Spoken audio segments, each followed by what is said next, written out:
now and get a price within 2 minutes. A very, very smart use of 2 minutes. Here's the number you need. It's 855-SHARE-40. 855-SHARE 40. 855-SHARE-40.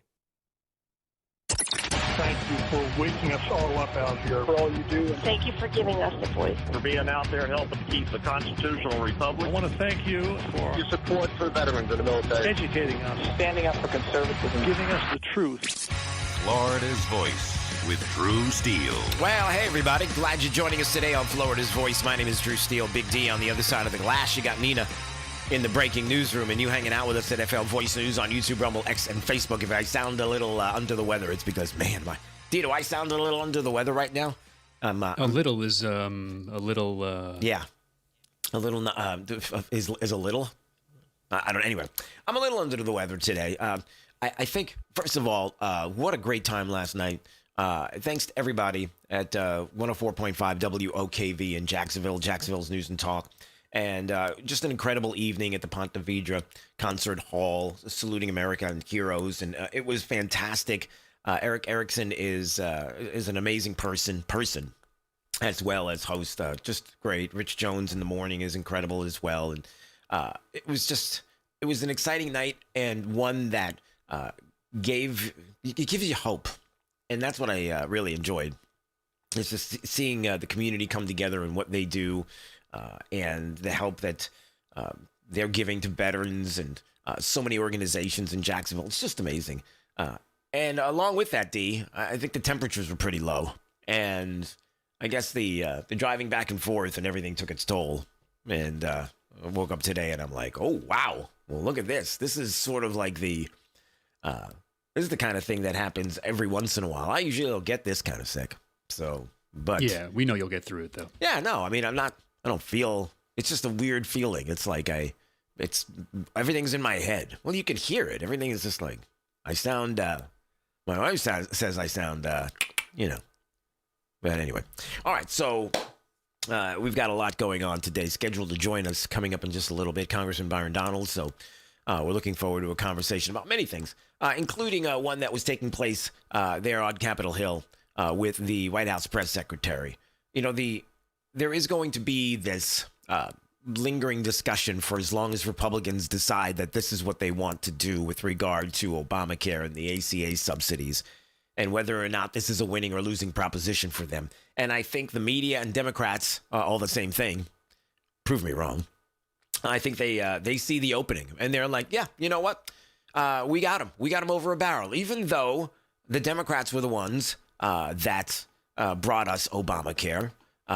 I think even the White House press secretary was talking about that today. You know, what are you going to do? What are Republicans going to do? What are you going to do to take care of these people, these millions of people who have these subsidies? What are you going to do, Republicans? As for the subsidies that are set to expire, I would like to remind you and everybody at home why this is on the brink of happening. Oh, I know why. It's because the Republicans, right? That's what it is. Democrats wrote Obamacare. That's right. They passed it without a single Republican vote. That's right. And then they ballooned it with these expensive COVID subsidies that completely distorted the health insurance market. And then they doubled down, extending those subsidies and setting their own expiration date right now in 2025, which the administration is obviously well aware of. And we are working, the president is working with his healthcare policy team here at the White House, as well as Republicans on Capitol Hill, to find a solution. Yeah, now here's the tough part about finding the solution. And we talked about it last night. And I got to be honest, you know, we're an honest program and I'm an honest guy. Here's the thing. We had a lot of time, 15 years, to come up with a plan, to have something to present to the American people, and we don't have anything. And so what are you going to do now? What's that plan going to look like? And there are people, I think, is it Mike Lawler? Mike Lawler is, do you look that up real fast? Mike Lawler is, isn't he the Republican from New York? Mike Lawler. He'll say yes in just a second because I'm pretty confident on that. Yes, 17th Congressional District, New York. Yeah, and Lawler was on social media today, and just so people understand, Congressman Mike Lawler is also the person who sided with 13 other Republicans, ask me why, to go against a Trump executive order that happened a little earlier today. And maybe we'll talk a little bit about that. But here's something that he said just a little while ago on social media. Listen. Hey, everyone. everyone. It's Congressman Mike Lawler. Yeah, I just signed a discharge petition to advance bipartisan legislation to extend the ACA enhanced premium tax credit. Hold on a second. So, again, this is the New York Republican dude who, by the way, just a little earlier today, voted with 13 Republicans against a Trump executive order that had to do with federal workers. And why would you do that? We'll get to that in just a second. But here he is talking about a discharge petition to try to move forward with bipartisan agreement on tax credits and extending the ACA enhanced premium tax credit legislation. Wait a minute. Legislation. This legislation would do a number of things. Number one, it would extend the premium tax credit for 2 years. No. You see here. Do you see D? Do you see what's going on? I got a problem with this. Do you see what's happening? So Republicans, along with Democrats, the Republican. It feels very rhino-ish, but anyway. So there you have the Republican who, getting along with Democrats, are like, I'll tell you what, we'll do 2 years on the ACA subsidies, but I'm telling you, on the other side of it, don't you worry about it. We're going to get together and we're going to come up with solutions to do something to make sure that we don't have that after the 2 years. Like, we're going to get rid of the subsidies. We're going to have some bipartisan agreement on going over a plan to lower those costs, to get rid of. No. You see, that's Democrat thinking. That's what Democrats do. They're like, I'll tell you what, why don't you just sign off of this and we'll get together and we'll put together a blue ribbon special hoity-toity committee.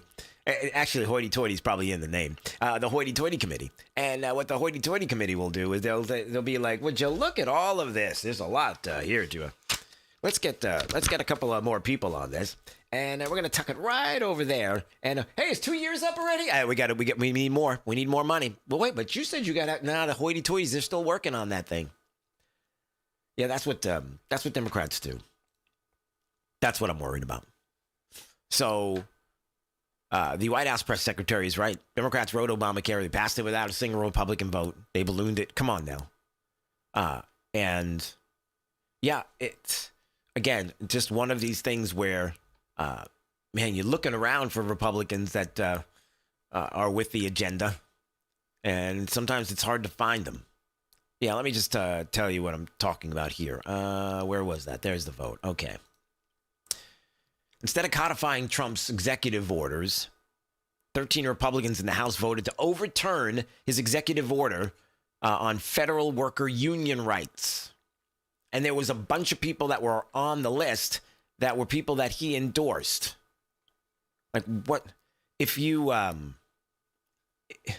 a Republican Party who's doing this already? It's almost as if people are starting to realize that 26 is around the corner. They're all about themselves. They're not about the agenda or President Trump. They understand that there's only a few more years and then we move on.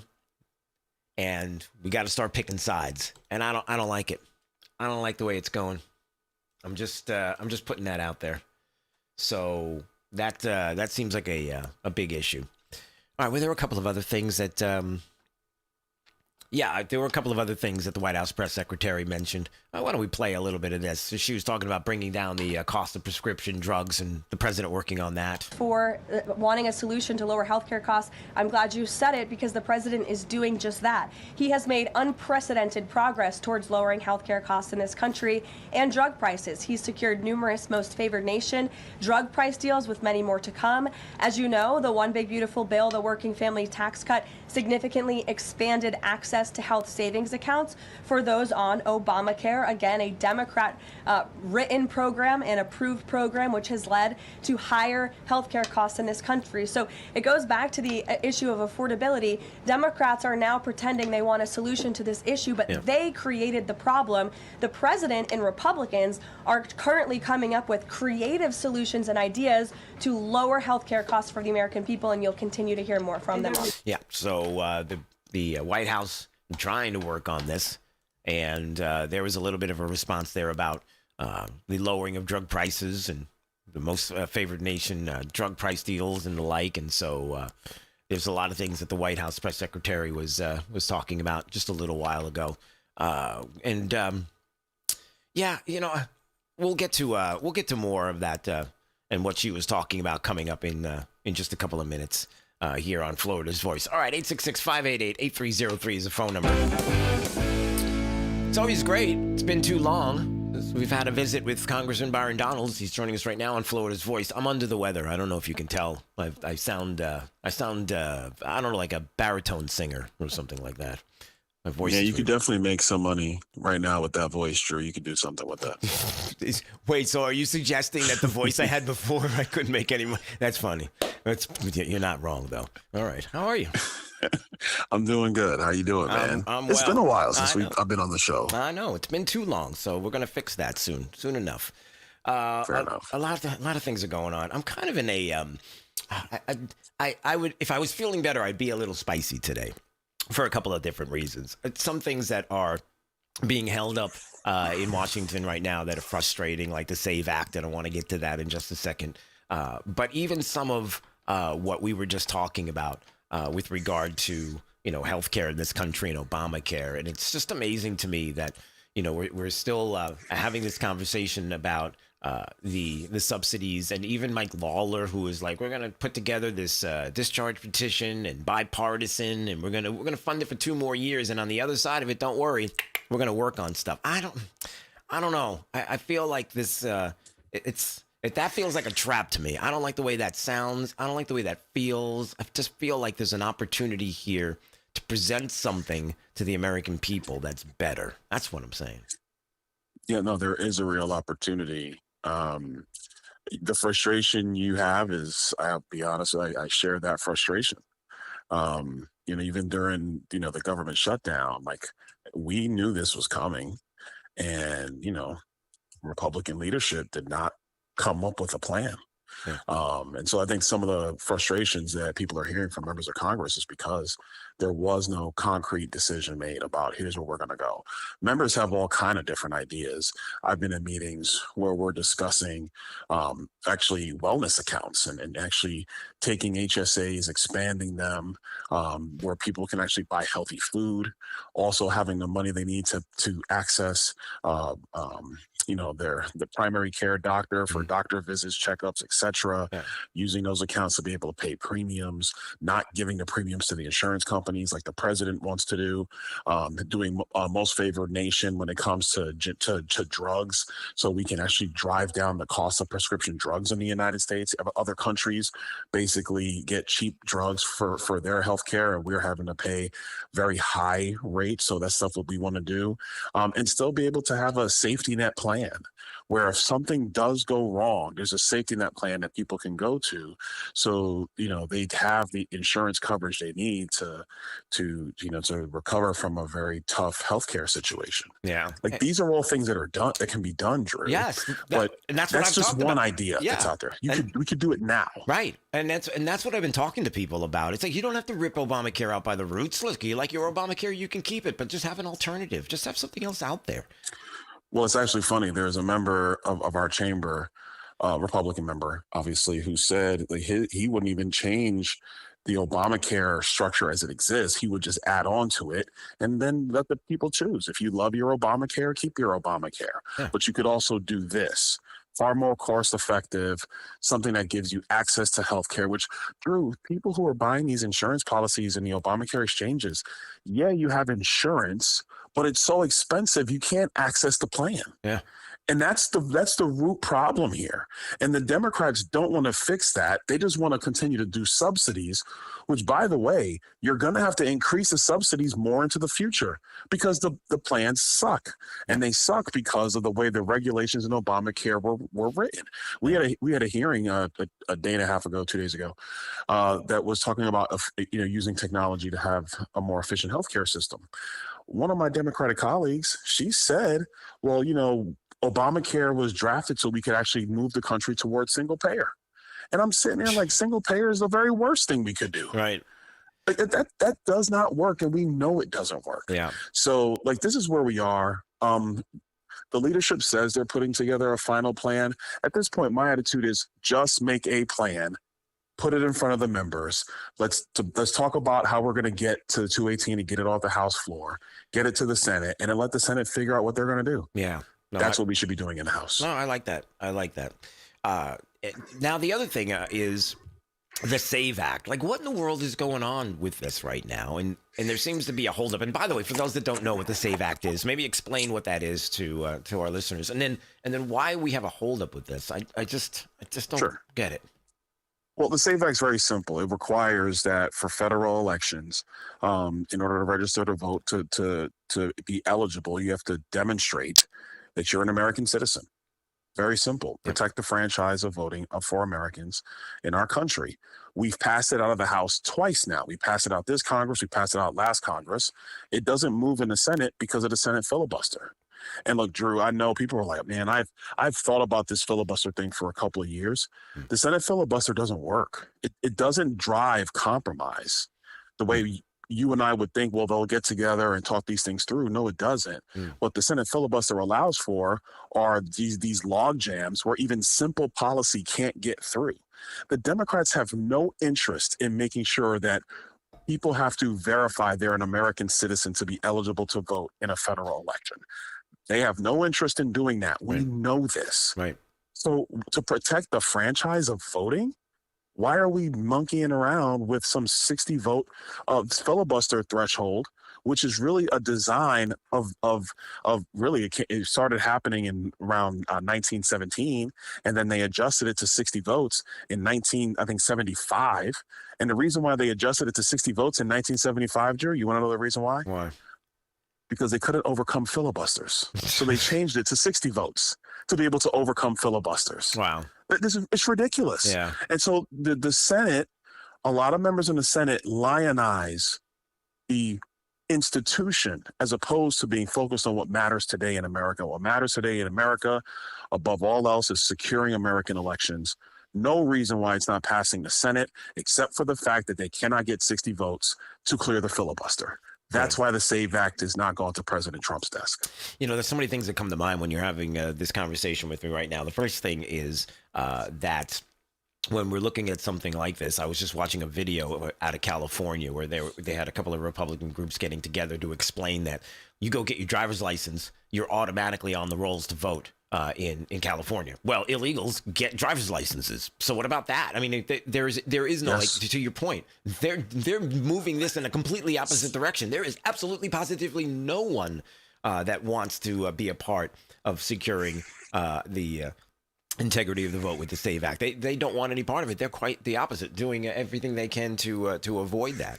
It's horrible to hear. But then, when you bring all of this up and you bring up the filibuster and even the blue slip issue that's been going on in the discussion too there with judges and moving appointments through and the like.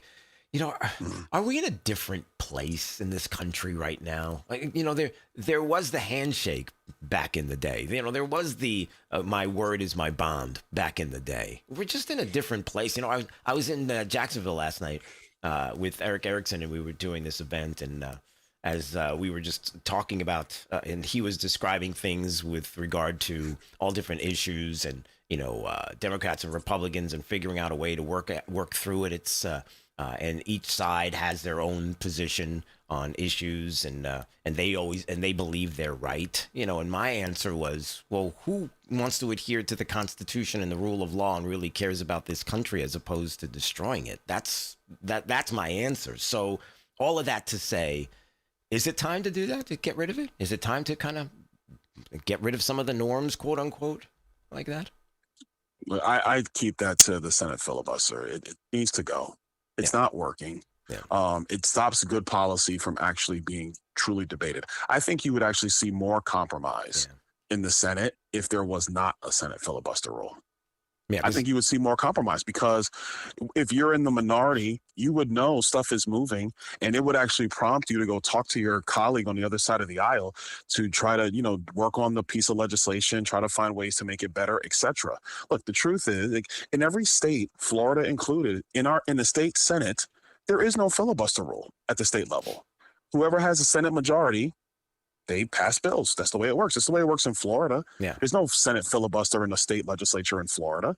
That doesn't exist. The majority passes what they're going to pass. But I will tell you, at the state level, having served there, what ends up happening when you have the majority, even Democrats will come over and say, hey, I see this bill, but there's these other two things I know. Do you want to work on that issue?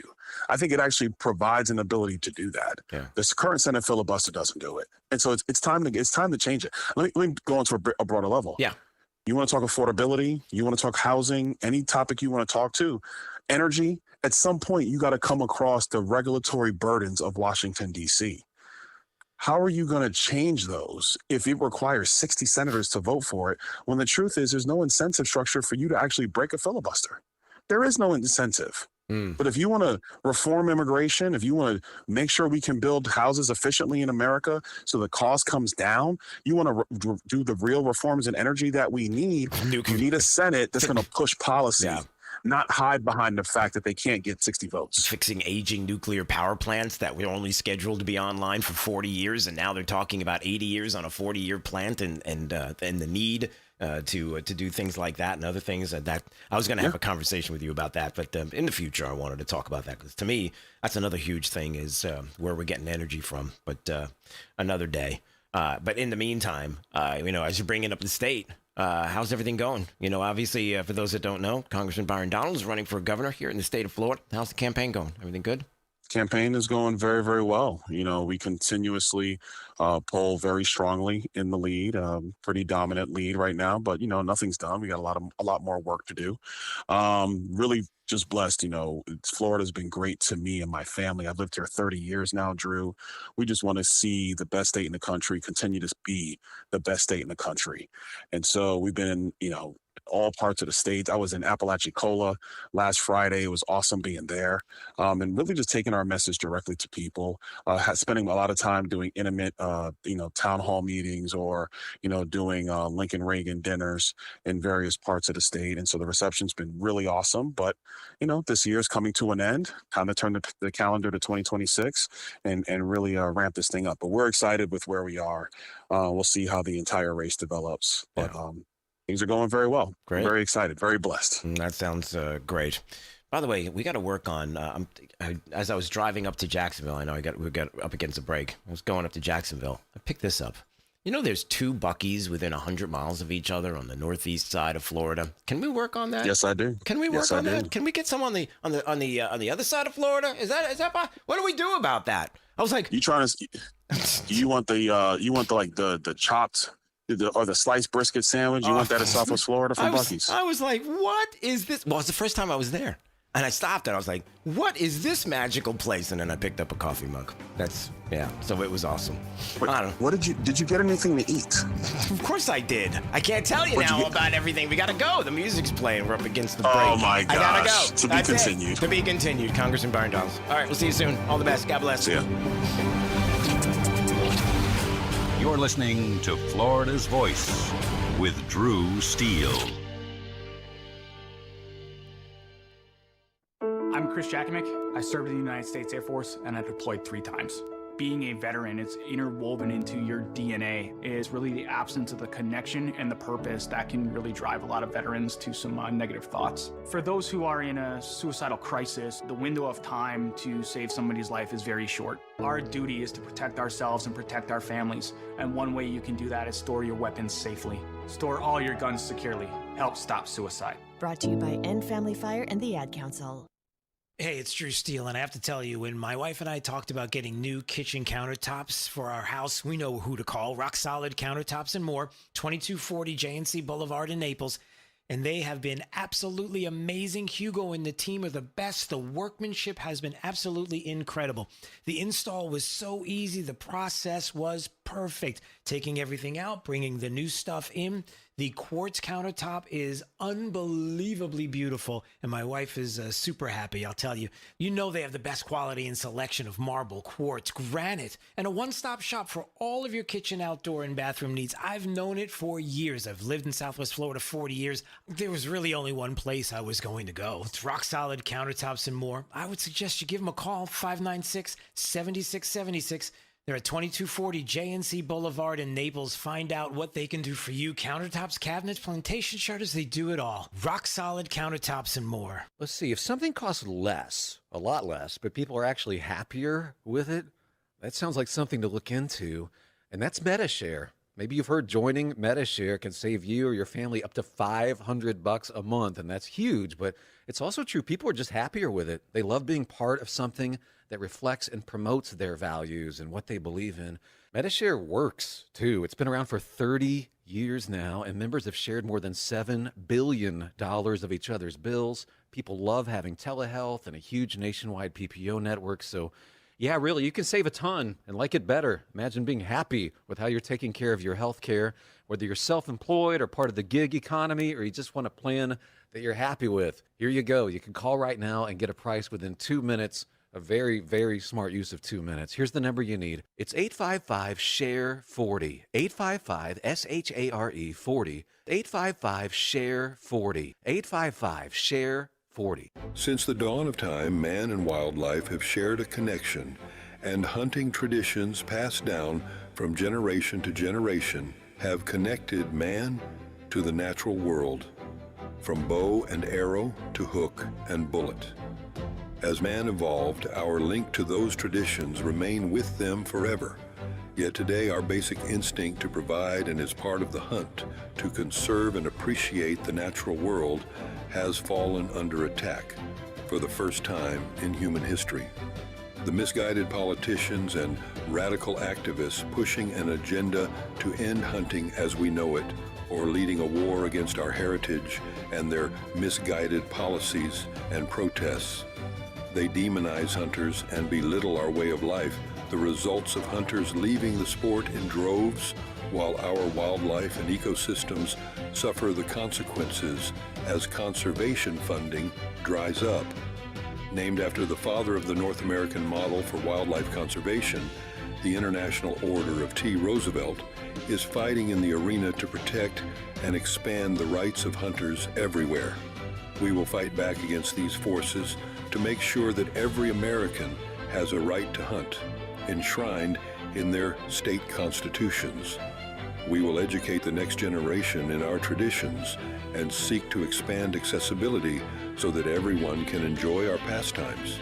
And we will continue to hold true to our namesake's efforts to protect, preserve, and ensure open access to our nation's wild lands. Teddy Roosevelt's vision for American conservation defines our modern hunting and conservation system, a system upheld by the idea that conservation efforts are crucial to our hunting way of life, and that hunters are crucial to successful conservation. To some, the sound of a baby babbling doesn't mean much, but that's not true. They're testing out vowels and consonants and trying different sounds. And by 12 months, their babbling is beginning to take on meaning, especially if there's no babbling at all.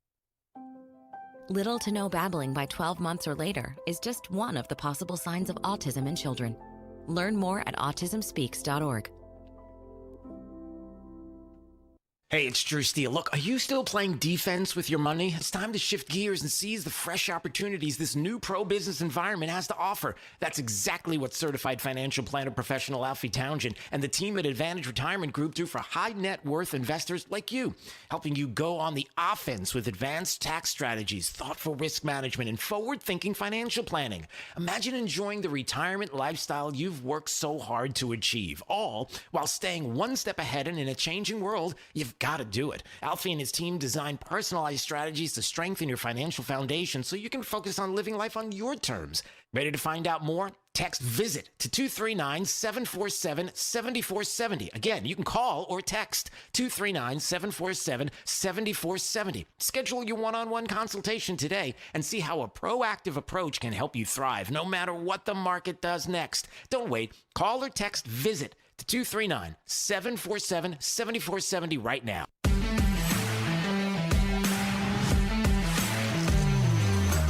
Now, back to Florida's Voice with Drew Steele. All right, anytime you want to check out the program, you can watch at FL Voice News on YouTube, Rumble, X, and Facebook.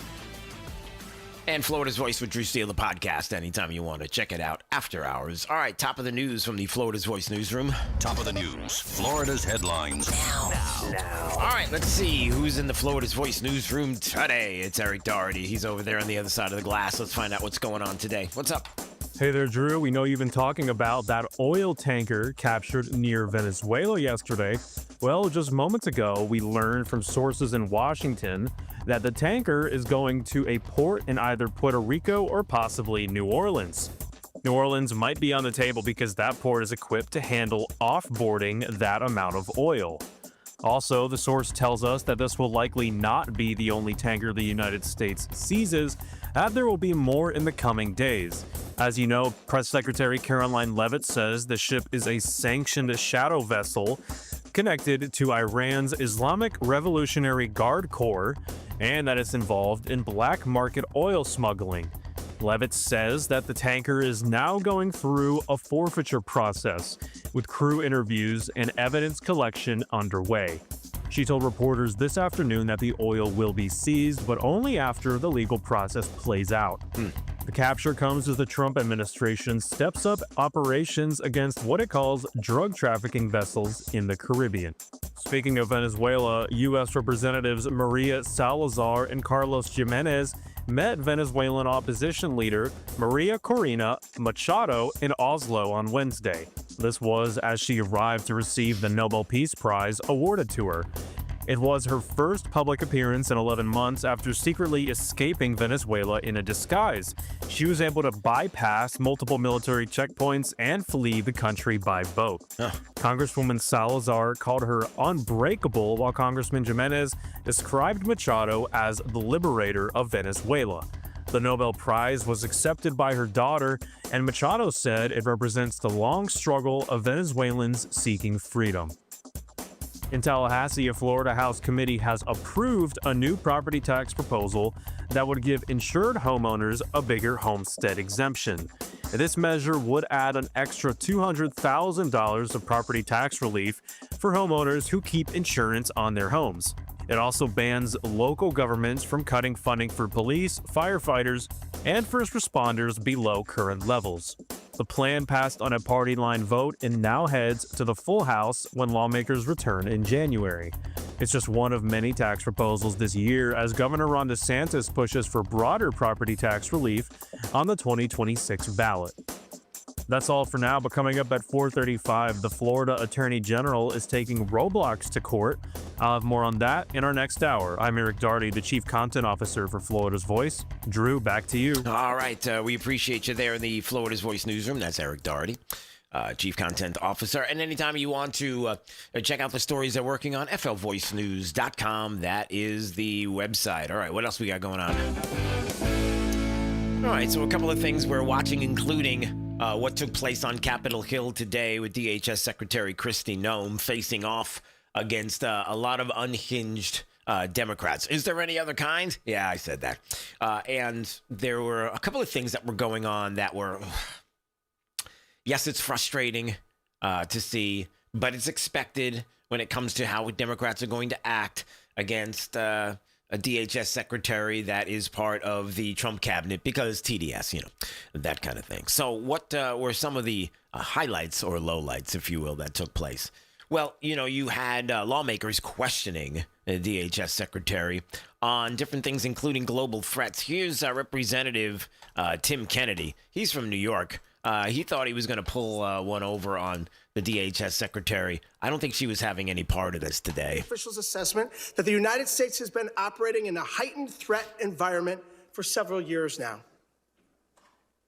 Yes. Yeah, we are under a heightened threat here in the United States over the past years. She would agree with that. Yes or no? Would you say New York City is susceptible to these kinds of security threats? Yes, and that's why they should spend. So with New York City $440 being the million number one terrorist target in the nation, federal government gave them with New York City being the number one, I reclaim my time. With New York City being the number one security threat in this nation, it's unconscionable that you would cut $134 million in urban area security initiative funding. All right, let's just stop for a second. Now, a lot of you are listening and going, "Oh man, that was a lot of back and forth." So these are the gotcha questions that the Democrats are trying to pull, as the question there was all about funding, and when it comes to the threat assessments we have in this country, and the claim of cutting funding to keep cities safe when the DHS secretary is like, hold on a second. You're going to blame us, the DHS and the federal government and Trump's cabinet and Trump by default. You're going to blame us for all the chaos and the crime and everything that's going on in New York City? You have money that should be spent on policing streets, and yet you're not doing it. You're not using it. And oh, by the way, there's a little bit more. Let's get the last part of this exchange, because this is interesting. Check this out. For the city of New York, what compelled you to knowingly make our cities less safe with these funding cuts? What compels you, your mayor, and your governor to release thousands of criminals on the streets rather than to turn them over to ICE? You'd rather release Secretary Noem, a murderer out onto your street, you cut $134 million and honor our detainers. in funds to support the security of New York City and the city officials. Yeah, there you go. So wait a second. So the claim is that you're taking away money from our city, and the DHS secretary is like, wait a second. What compels you and the mayor and the governor to release thousands of criminals on the streets rather than turn them over to ICE? You'd rather release a murderer onto the street, a rapist onto the street, than honor the detainers. She's right. Of course, they're trying to pull the gotcha. And look, flags are planted. Democrats are going to see this as a win for them. Republicans are going to see this as DHS Secretary Noem fighting back. But here's one that is remarkable. You know, and take it for what it's worth with Democrats and the drama. They're like theater kids. Here comes the theater kids. And this was quite the display that happened a little while ago. So you have a congressman who wanted to ask the DHS secretary. Now remember, this is a Democrat, about veterans and deporting veterans. Like, you wouldn't do that, would you? Deport a veteran? Here, check this out. Harry, how many United States military veterans have you deported? Sir, we have not deported U.S. citizens or military veterans. I don't believe you served in the military. I haven't either, but I think you and I can agree that as Americans, we owe everything to those who have served our country in uniform, particularly those who have served in combat. Do you agree with that? Sir, I believe that people that are in this United States that are citizens have legal status here. Madam Secretary, talking about people with legal status. You see where we're going here. Now, if you look, you can't see. If you're driving, 10 and 2. And I'll explain. Do you see that video? You see that iPad behind the congressman, magaziner?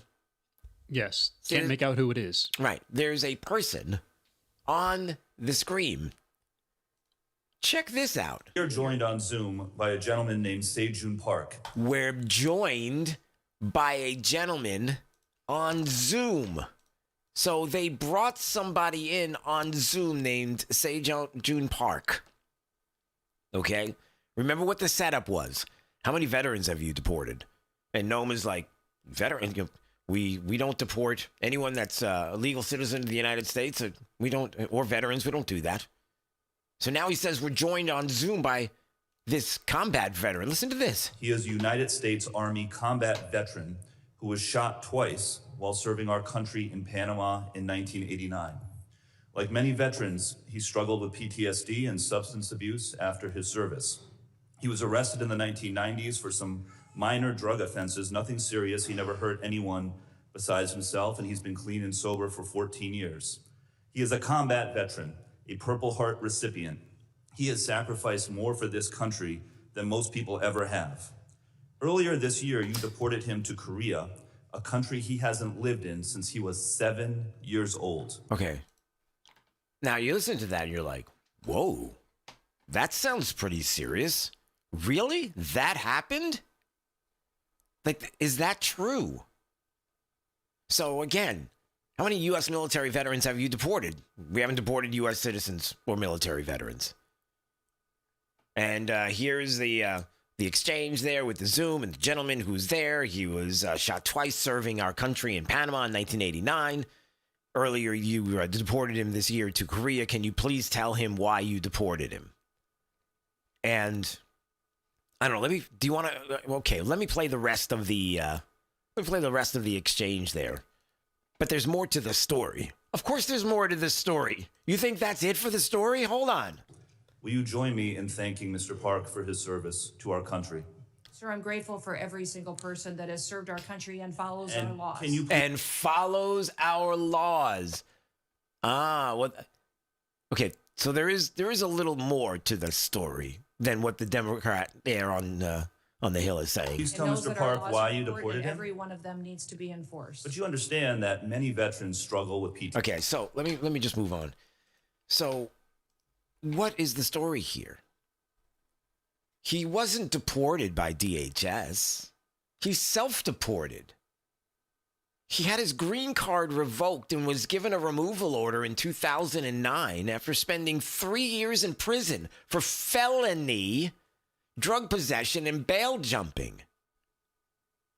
He spent 5 decades in the United States on a green card. And through that time, did he ever think, I should become a citizen? I should pursue citizenship? Didn't happen.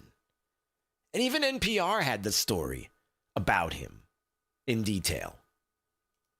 And Purple Heart Army veteran self-deports after nearly 50 years in the U.S. But again, there's so much more to the story. Instead of giving you everything full in context, they only give you bits and pieces. And there are definite questions to be asked. And I think Kristi Noem did a nice job there, considering they tried to pull the gotcha with the Zoom call there. And before we finish this, I just wanted to play the DHS secretary who, as she was speaking to the congressmen and women on the dais, and specifically speaking about the issues that they're discussing with regard to immigration in this country and laws, and what exactly is it that you all are doing? I think it's shameful to see the defense of individuals who break our laws. We are a nation of laws. If we are not a nation of laws, we're no nation at all. And that is what we are doing every day, is following those. If you guys don't like the law, go change it. That's your job. You don't complain. I was raised by a dad who said we don't complain about things. We fix them. Well, go fix them. If you don't like the law, quit bellyaching, quit hitting and attacking our ICE officers, quit going out and protesting and screaming vile things at them, quit calling them names. We wouldn't let our children do that. Go do something that actually matters by having an honest debate and changing the law. That's your jobs. You all should be fired, in my viewpoint. You all should be fired, in her viewpoint. But again, the breaking of the law part, do you know what I mean? I mean, the breaking of the law part is a big portion of the discussion, is it not? Like it is the fact that happened, and that the fact that, for example, he wasn't deported, he self-deported, understanding the consequences and the ramifications of everything that took place in his life, all of it. And I guess it's just, for me, it's just unfortunate when you see Democrats who play these games this way, especially with people's lives. Yeah. All right. 866-588-8303. We're getting ready to take a break. When we come back in just a little bit, we got more from the White House press secretary today on Capitol Hill. She was like fire, as people like to say today. So we'll get to that. Also, some news out of the state of Florida, including the fact that we are very, very close. We're this close. My fingers are thinly spread apart from session. Believe it or not, we're weeks away from the beginning of session in Tallahassee. And a couple of Florida bills that you might want to know about, including if you like flying drones or medical marijuana access. Yeah, we'll talk about that coming up. You're listening to Florida's Voice with Drew Steele.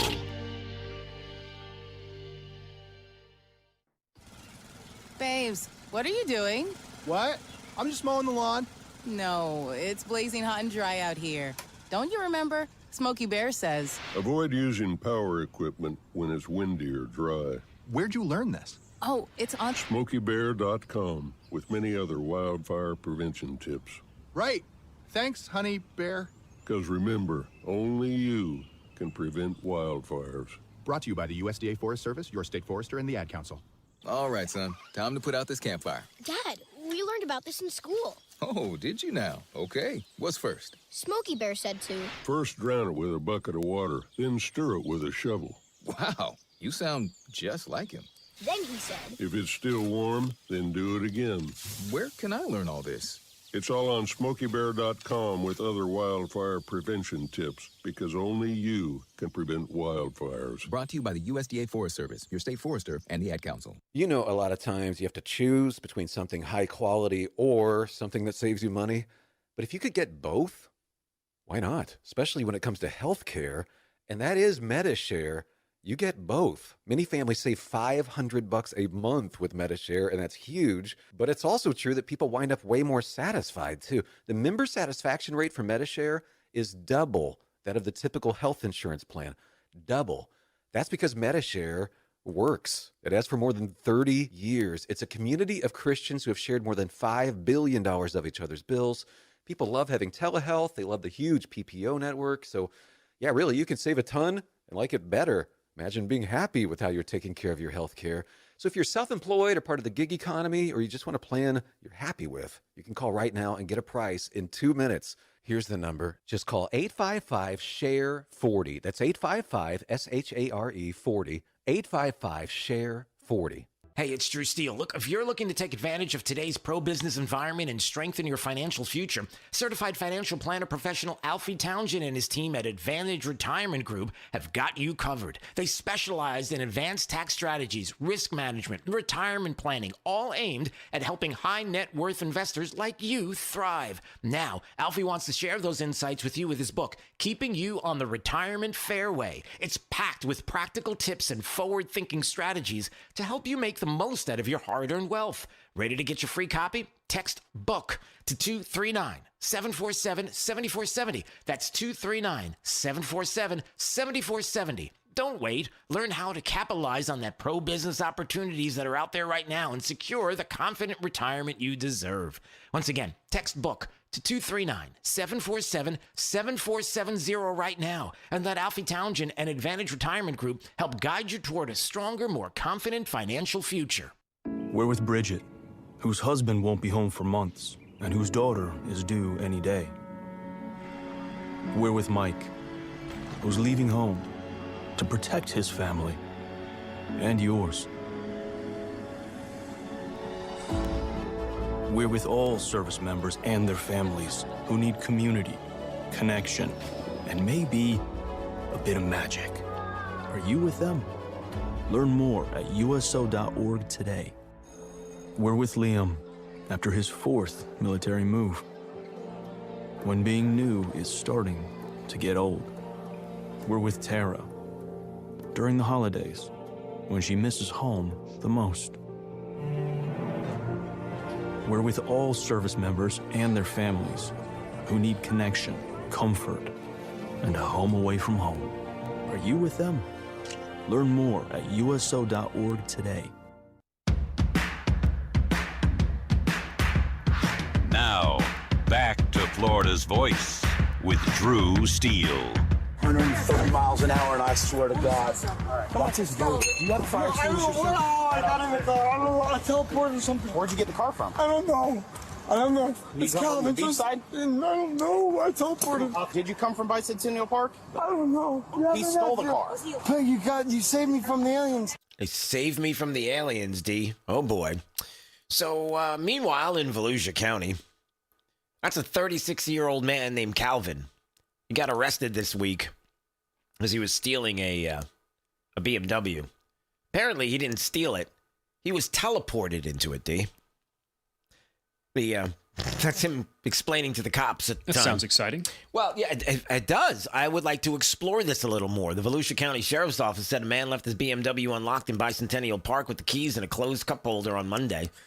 That is a really, really bad thing to do, everybody. While the man was walking his dog, the car was stolen. A few minutes later, Volusia deputies said the BMW crashed at Old Dixie Highway and Plantation Oaks Boulevard. Got the driver out. Told deputies the driver, who was later identified, was traveling over 100 miles an hour when he crashed. Said he didn't steal it. He was teleported into it. And thank you for saving me from the aliens. The excuses are getting really good, D. I mean, because if we're going to be honest, there is that little bit that you're like, tell me more about the No, stop. Don't do that. Like is there a little bit? Okay, hold on. D, go with me on this. 2025. It's been really crazy. A lot of things that we're discovering. A lot of things that we thought we knew that we didn't know. Lies that the government maybe has been telling for the longest time, or things like that. And a dude says he was teleported into a BMW. Are you a little bit intrigued, or is this cray-cray? I'm very intrigued. Yeah, that's I'm. Even though I know it's cray-cray, I still like listening to these stories. Yeah, I know. I know you do. That's why I played that for you. Yeah, I don't know. Well, hope he's okay. And at least he got away from the aliens. That's the good part. All right, what else do we have going on? Yeah, I mentioned this before the break. Florida lawmakers filing bills for 26 would sharply restrict drone flights over power plants and other critical sites while expanding medical marijuana access for patients taking strong opioids. Okay, so a couple of different things. First, let me just say this. We don't do that now? I'm talking about the drone stuff. SB 870 bans unauthorized drone flights over critical infrastructure like electric substations, water treatment plants, refineries, and chemical facilities unless the flight is commercial and complies with federal rules. Can we get that thing signed? You know, when you think about certain things that are going on in Tallahassee and bills, and you're like, oh, this is ridiculous. Then there's something that's like, hey, can we get that thing done real fast? Because I don't want any drones that I don't know about. And some dude decides he's going to fly it over an electric substation or a water treatment plant. It's like, no. I want that airspace clear. You know what I mean, D? It's like there's certain places where there's airspace, and you're like, yeah, I don't want you near that. If I don't know who you are, no fun in that. There's plenty of places to go fly your drone. Prohibits drones from making physical contact with facilities or I would hope so, or hovering close enough to interfere with operations or personnel. It's almost like people realize there might be something going on. You know, D, that sounds really proactive as opposed to reactive, and maybe some things we have to be aware of. Proactive is good. Yeah. And House Bill 719 would add patients prescribed Schedule II opioids, including oxycodone and fentanyl, as a qualifying condition for medical marijuana, regardless of other diagnoses. So that's something that's out there, too. All right, but I just wanted to bring up the drone thing. All right. In just a little while from now, we'll be joined by, I believe, Sheriff Carmine Marcino, who's going to be hanging out with us for a few minutes. Lee County Sheriff on the way next. You're listening to Florida's Voice with Drew Steele. It's 4 a.m., Monday, and you're literally sucking baby snot through a tube because she's congested. Man, that's love. And if you love her that much, love her enough to make sure she's buckled in the right car seat. To make sure your child's in the right seat for their age and size, visit nhtsa.gov/the right seat. Show them you love them. Keep them safe. Visit nhtsa.gov/the right seat. Brought to you by the National Highway Traffic Safety Administration and the Ad Council. You let him try violin because you love him. And if you love him that much, love him enough to make sure he's buckled up and in the back seat. Find out more at nhtsa.gov/the right seat. Brought to you by the National Highway Traffic Safety Administration and the Ad Council. I don't think that many kids in my son's school even do it. No way. No way. No way. No way. My kid would never vape. Get your head out of the cloud. Talk to your kid about vaping. Visit talkaboutvaping.org. You're listening to Florida's Voice with Drew Steele. Florida's Voice with Drew Steele. Congratulations on your show. Congratulations on your new show. Big deal, huh? That's why shows like yours are so important. We have an independent county elected sheriff that's the head of law enforcement in Jacksonville/Duval County. And I know how to work toward making this city safe. We can't be shy about speaking on things such as faith and politics. We have to remember, in a free society, the public square belongs to all of us. I'm not interested in North Florida looking like Orlando or Miami. I love where we live, but I think that good jobs means that people that live in this district can stay in this district. Fishing and hunting is funding a large part of your conservation projects in Florida, and we want to make sure that those are forever preserved. And the problem with this industry at this point is that they actually target our youth. You can see it in their marketing strategies, where it's bright colors, fun names. And that's going to be endlessly litigated. Florida's Voice with Drew Steele. Hey, it's Drew Steele. Look, are you still playing defense with your money? Now might be the perfect time to go on offense and seize the opportunities presented by the new pro-business environment ushered in by President Trump and his administration. That's exactly what certified financial planner professional Alfie Townsend and his team at Advantage Retirement Group do for high net worth investors like you. They create strategies designed to help manage taxes, control risks, and boost your financial confidence. It's a forward-thinking approach that can strengthen your foundation so you can enjoy the lifestyle you've worked so hard to achieve. If you're ready to see how Alfie's team can help elevate your plan, call or text VISIT to 239-747-7470. Again, text VISIT to 239-747-7470. Schedule your one-on-one consultation today and discover proactive strategies to help you thrive in an ever-changing world. Again, text VISIT to 239-747-7470. Don't wait. Let Alfie Townsend and the Advantage Retirement Group team guide you toward a stronger, more confident financial future. I've been dipping snuff for well over 30 years. You know, I could wake up in the morning and have a weird lump in my gums. Guess it's like playing Russian roulette, really. I would love grandchildren. And if by quitting it extends my life some, I would gladly lay it down. Visit tobaccofreeflorida.com to find free resources to help you quit your way. Today, push harder, push forward, push vigorously. There are things that I am hiding from people that I'm trying to inspire. You can do whatever you set your mind to. I feel like a hypocrite a lot of the times. Don't give up on yourself ever. Smoking, I hide it because I'm ashamed of it. I want to get out of the shadow. I want to show people there is light away from the darkness. I am going to quit.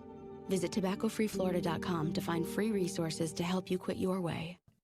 We're with Bridget, whose husband won't be home for months and whose daughter is due any day. We're with Mike, who's leaving home to protect his family and yours. We're with all service members and their families who need community, connection, and maybe a bit of magic. Are you with them? Learn more at USO.org today. We're with Liam after his 4th military move, when being new is starting to get old. We're with Tara during the holidays, when she misses home the most. We're with all service members and their families who need connection, comfort, and a home away from home. Are you with them? Learn more at USO.org today. Hey, it's Drew Steele, and you know I love the Floor Meisters in Naples. Locally family-owned business, 3 generations of Meisters. Listen, what are you looking for? Carpet, tile, hardwood, Core-Tech? Maybe that's what you're looking for. And why don't we talk to TJ Meister right now of the Floor Meisters and find out what's going on with Core-Tech. What's up, TJ? Well, we're just keeping up with the demand for Core-Tech. Just had to order a truck and bring it in from the west coast of the United States to keep up with all the needs and wants of the people of Southwest Florida. Somebody doesn't have it, give me a call. I probably do. I tell you, I love my Core-Tech floor. People love it. What is it about it that makes it so awesome? Well, it's waterproof, kid-proof, pet-proof. So if you got a pool, no problem. If you got a dog, no problem. If you got a husband that spills, no problem. Floor Meisters, that's who I trust, and you should as well. 6281 Naples Boulevard in Naples. 239-596-4964 for the Floor Meisters. Let's see, if something costs less, a lot less, but people are actually happier with it, that sounds like something to look into, and that's MetaShare. Maybe you've heard joining MetaShare can save you or your family up to $500 a month, and that's huge, but it's also true. People are just happier with it. They love being part of something that reflects and promotes their values and what they believe in. Medishare works, too. It's been around for 30 years now, and members have shared more than $7 billion of each other's bills. People love having telehealth and a huge nationwide PPO network. So, yeah, really, you can save a ton and like it better. Imagine being happy with how you're taking care of your health care, whether you're self-employed or part of the gig economy, or you just want a plan that you're happy with. Here you go. You can call right now and get a price within 2 minutes. A very, very smart use of 2 minutes. Here's the number you need. It's 855-SHARE-40. 855-SHARE 40. 855-SHARE-40. Thank you for waking us all up out here, for all you do. And thank you for giving us a voice. For being out there helping keep the constitutional republic. I want to thank you for your support for veterans in the military. Educating us. Standing up for conservatism. Giving us the truth. Florida's Voice with Drew Steele. Well, hey, everybody. Glad you're joining us today on Florida's Voice. My name is Drew Steele. Big D on the other side of the glass. You got Nina in the breaking newsroom and you hanging out with us at FL Voice News on YouTube, Rumble, X, and Facebook. A little under the weather today, as you can probably hear. I sound like, I got this really nice deep voice now that my wife likes, and then in a couple of days it'll be back to normal, and she'd be like, almost had it. You know, D, that's come on, that's kind of sort of funny. A little? Kind of sad, kind of funny. Yeah, sad and funny. That's my life. Sad and funny. All right, what else do we have going on? Coming up, we're going to talk about this. Representative Brandon Gill, I got to play this audio, eviscerating the 13 Republicans that helped advance last night a bill that would overturn a Trump executive order on corrupt federal unions and union workers. I'm glad somebody's doing that. So we're going to talk about that. Also, some more from the White House press secretary and the fire she was bringing, some of the exchanges that were going on there on Capitol Hill with Caitlin Collins, CNN. And she's quite annoying. Can I say that, D? Is it all right to say that Caitlin Collins from CNN is just sort You're of... entitled to that opinion. Yeah, I don't understand what happened.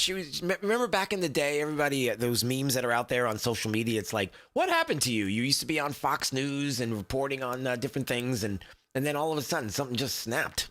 She followed the money, Drew. Ah, okay. Well, there's that. All right, we'll get to all of that coming up in just a minute. All right, first of all, let's do this. Let's have a conversation right now with Lee County Sheriff Carmine Marcino, who's joining us on Florida's Voice. Always appreciate when he stops by the program. How are you today? Hey, Drew, I'm doing excellent. How are you? I'm, well, you know, I've been, like I said, a little under the weather today. I've been better. It's just been traveling a lot, and it's amazing how you get in places. Like I was just in Jacksonville last night, and it was kind of cold. And sometimes you forget, you know, you get so used to, Sheriff, you get so used to the beauty of places like where we live, Southwest Florida, and the state, you know, and the warmth. And sometimes you forget every once in a while it hits those cooler temperatures, and next thing you know, it's like, oh, I'm totally unprepared. But especially with it is paradise for many reasons, Drew. Yeah, for many reasons. It is. You know, and one of the reasons why people say it's paradise, obviously, is because we care about law and order in this state. We don't mess around. I know you don't mess around. And I always like having you on because there's always things that are going on that people across the state need to know what's been happening and some of the work that you've been doing, because they're in great detail. Some of what you're able to stop, what you're able to accomplish with regard to bringing down this, I guess a dark web narcotics arrest that took place. Tell me more about what happened with this. Well, it's huge. First of all, the dark web, right? And just what it is, dark web. And this narcotics arrest takes us to the dark web. We work with multi-agencies. I got to compliment FDLE. FDLE does an amazing job. Our U.S. Postal Inspector. But the commissioner of FDLE, Mark Glass, I don't know if you had any interaction with him. The guy is second to none, hardworking, and he gets it. He's all over the state, and FDLE has never been better. And working with us like you've never seen, all over the agency, all over the state. And this takes us straight through where a 28-year-old wants to buy in cryptocurrency narcotics. And, you know, the United States Postal Inspector calls us, my narcotics team, second to none, all over, double in size. We go, the K9 does an open air sniff on the package and hits. So a search warrant gets executed, and that's where it starts. That's where it starts, Drew. Right. Yeah. So a couple of things. Is this common with crypto when it comes to like purchasing and doing things like this and buying narcotics? Or do you find that is the case? Like they're using crypto commonly? Well, criminals are always looking for a way to get away from the system, to beat the system. True. And buying narcotics with crypto, right? Suspicious in nature, but that in itself doesn't get us into that package. Again, suspicious package, canine alerts. Now we got the teeth that we need to grab that package, look at it, further investigate. And that search warrant leads us to a slew of narcotics. And again, suspect 28 years old, no stranger, previous arrest, previous history. Again, Lee County, zero tolerance, not in Lee County. Our great residents are going to live life, enjoy life in paradise. And I've declared a war on drugs. Drug dealers, don't come to Lee County. We don't play. Yeah. And that's the other thing that I think it seems to be the common thread when we talk about these issues, because you just brought it up. This guy must have priors and is like known. So that kind of thing in a situation like this, right? Of course, his prior arrest, his arrest for battery in 2023, drug possession, controlled substance without a prescription, no stranger to the system, no stranger to narcotics. So again, here we are, full investigation, multi-agencies. We work well together in Florida. First of all, I have to say, President Trump's agenda every day, thank God for that man and what he does every day. Man can do anything he wants in the world, and he's still giving his life to our country. Our governor's law and order, every sheriff, the 67 of us, we work together cohesively. We're law and order in the state of Florida. That's why everybody wants to come live here. Yeah. It's because of safety and security, and not just the weather, right, Drew? Yeah, exactly. It's true. No, but seriously, before we move on, a couple of things. Number one, that is something that many people talk to me about when I talk to people. If I go to DC or I'm out of the area, and they're always asking about Florida and what's the special sauce, if you will. And I think it's pretty straightforward. It's not just good governance and people who get it in Tallahassee, but it's also the fact that when you have people that are coming to the state, and more each and every day, that not only do you have to be able to bring to them a secure environment across the state, which we do with great sheriff's departments, but on the other side of it too is with the growth, we have to continue to be able to do that, right? I look at your department and I think about what's going on in Lee County and some of the growth that's happening here across the state. It's I think it's fair to say that whatever needs to be done to continue this has to be done. Absolutely. As we get more people. And that's where you work. You work with your county commissioners. You project into the future. We have almost 2,000 employees now in the Lee County Sheriff's Office, 1,700 plus vehicles on the roadway. We're the largest we've ever been. More people than ever, more calls for service, more people in the grid, more people calling 911. So we pay close attention to those stats. We pay close attention to what we're doing. And by the way, crime rate never been lower in Lee County. Homicide rate, national average, probably 50% or less. Drew, we're at 100% solved. You are not committing a crime in Lee County and getting away. Wow. All right. And before we go, Sheriff, there's this, speaking of service and service to community and how important that is, I come across something on a website, draftcarminemarcino.com. I'm looking at this and I see this and I not that specifically in this discussion about Congress or anything of the like, more along the lines of someone like you who has been dedicated to service. What do you see right now, maybe as your future, and maybe in government, or how you can serve? Well, I'll tell you this. First of all, I'm honored that the people believe in me that much, whoever it may be, right? They believe that I'm going to be their voice, not only in Southwest Florida, but potentially somewhere else. And they approve of the job I do. It's not just in words, it's in stats. The numbers don't lie. The crime rate's the lowest it's ever been. And my team, the men and women of the Sheriff's Office, are the true heroes. And they have the leader in me. And again, you never say never in life, but I love being the sheriff, and I love my residents, the greatest residents in the world in Lee County. And I'm going to continue laser focused on this mission And, we see where that takes me. It's it's a hot topic right now. You got a lot of people jumping into a race, as you already know. You're no stranger to that, right? You know what it takes to run a campaign. And you know what? I'm really loving what I'm doing as sheriff. And, we'll see what the future holds, but a lot of great candidates. And I just want someone that wants a like-minded agenda. Regardless, I always want to work with everybody. And we're going to continue to do great things in Lee County. There you go.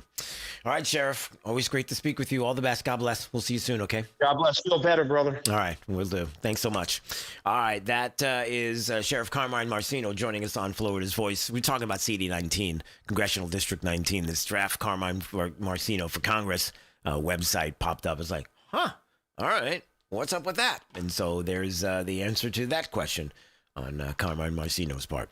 All right, 866-588-8303 is the phone number. All right, let's get to this. For those that don't know, the U.S. House advanced a bill to overturn the president's executive order after 13 Republicans voted with Democrats.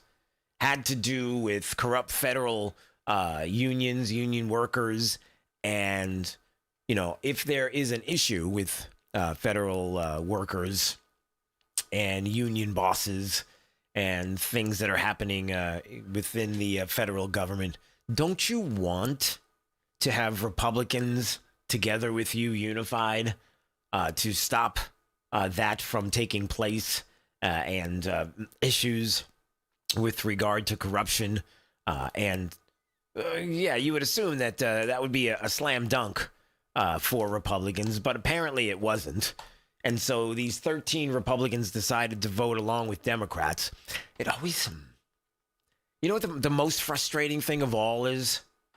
Dee, do you remember the last time you heard somebody say, Democrats siding with Republicans to do this very constitutional law and order type bill? No.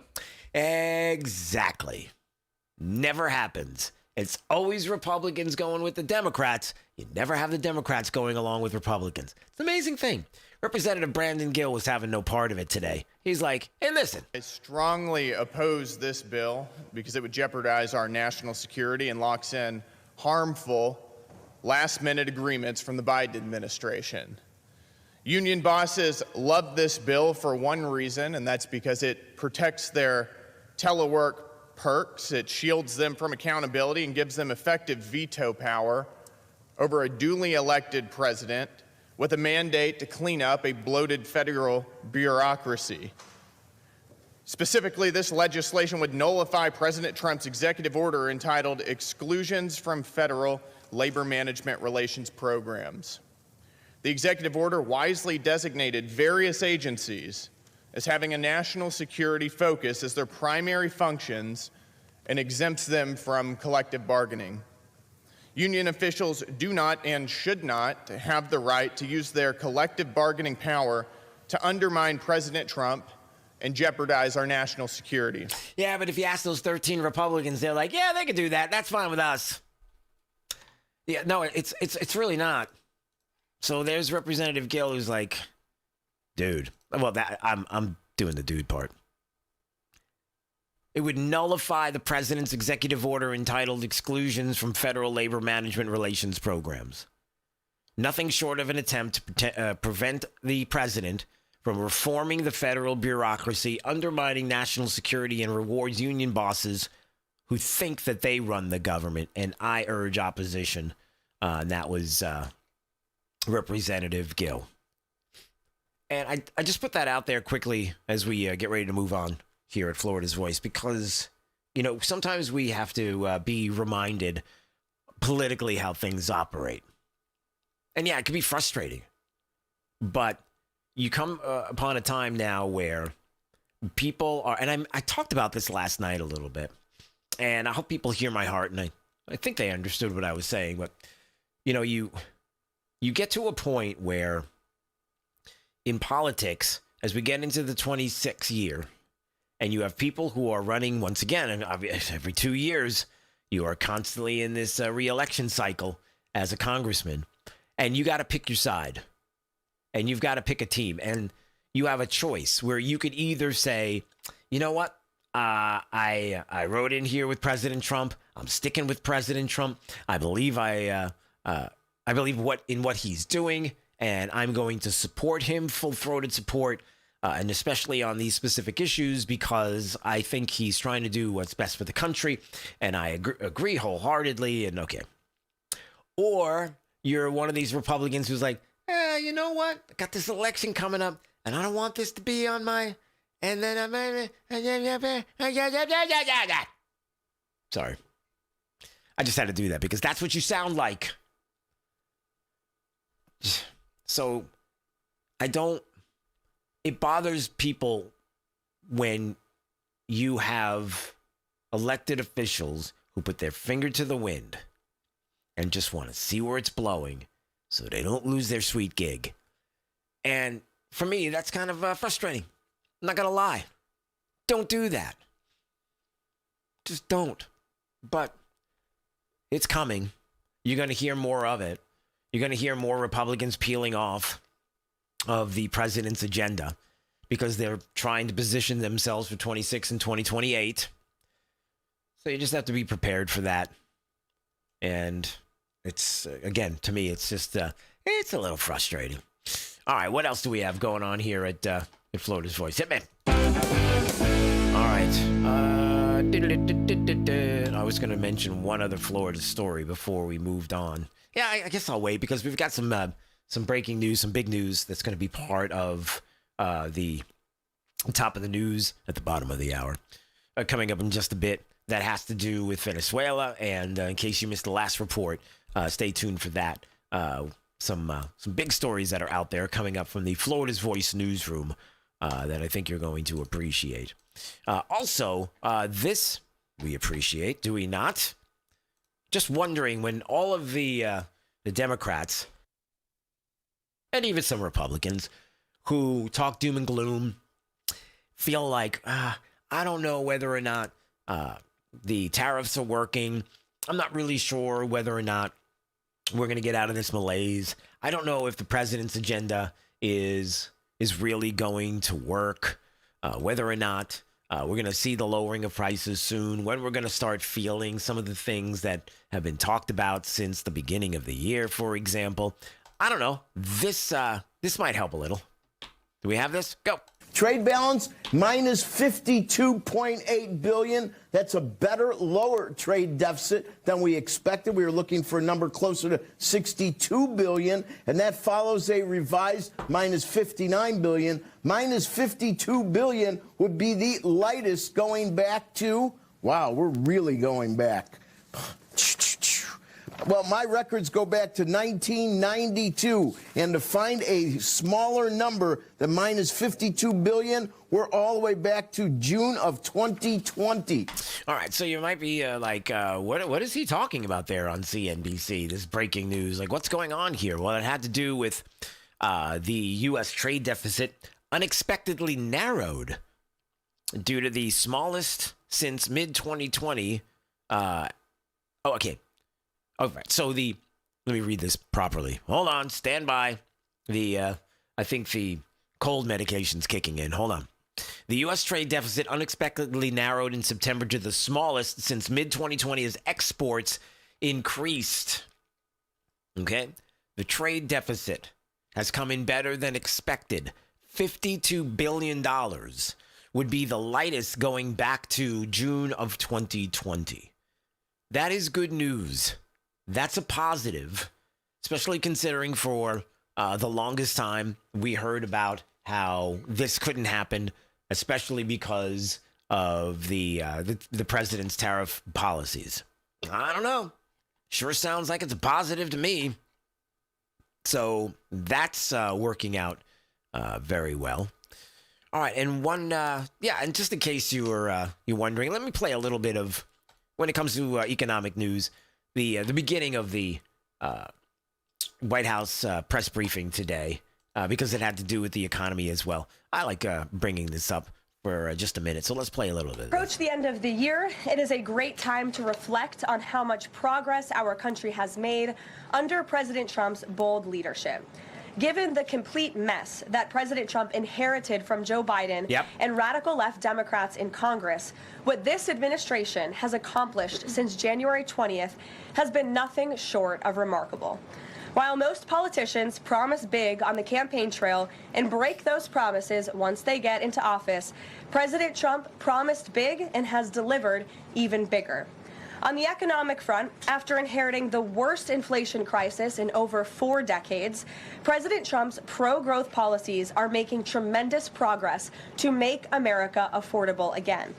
Under the painful Biden years, inflation reached a record high 9% and devoured Americans' purchasing power.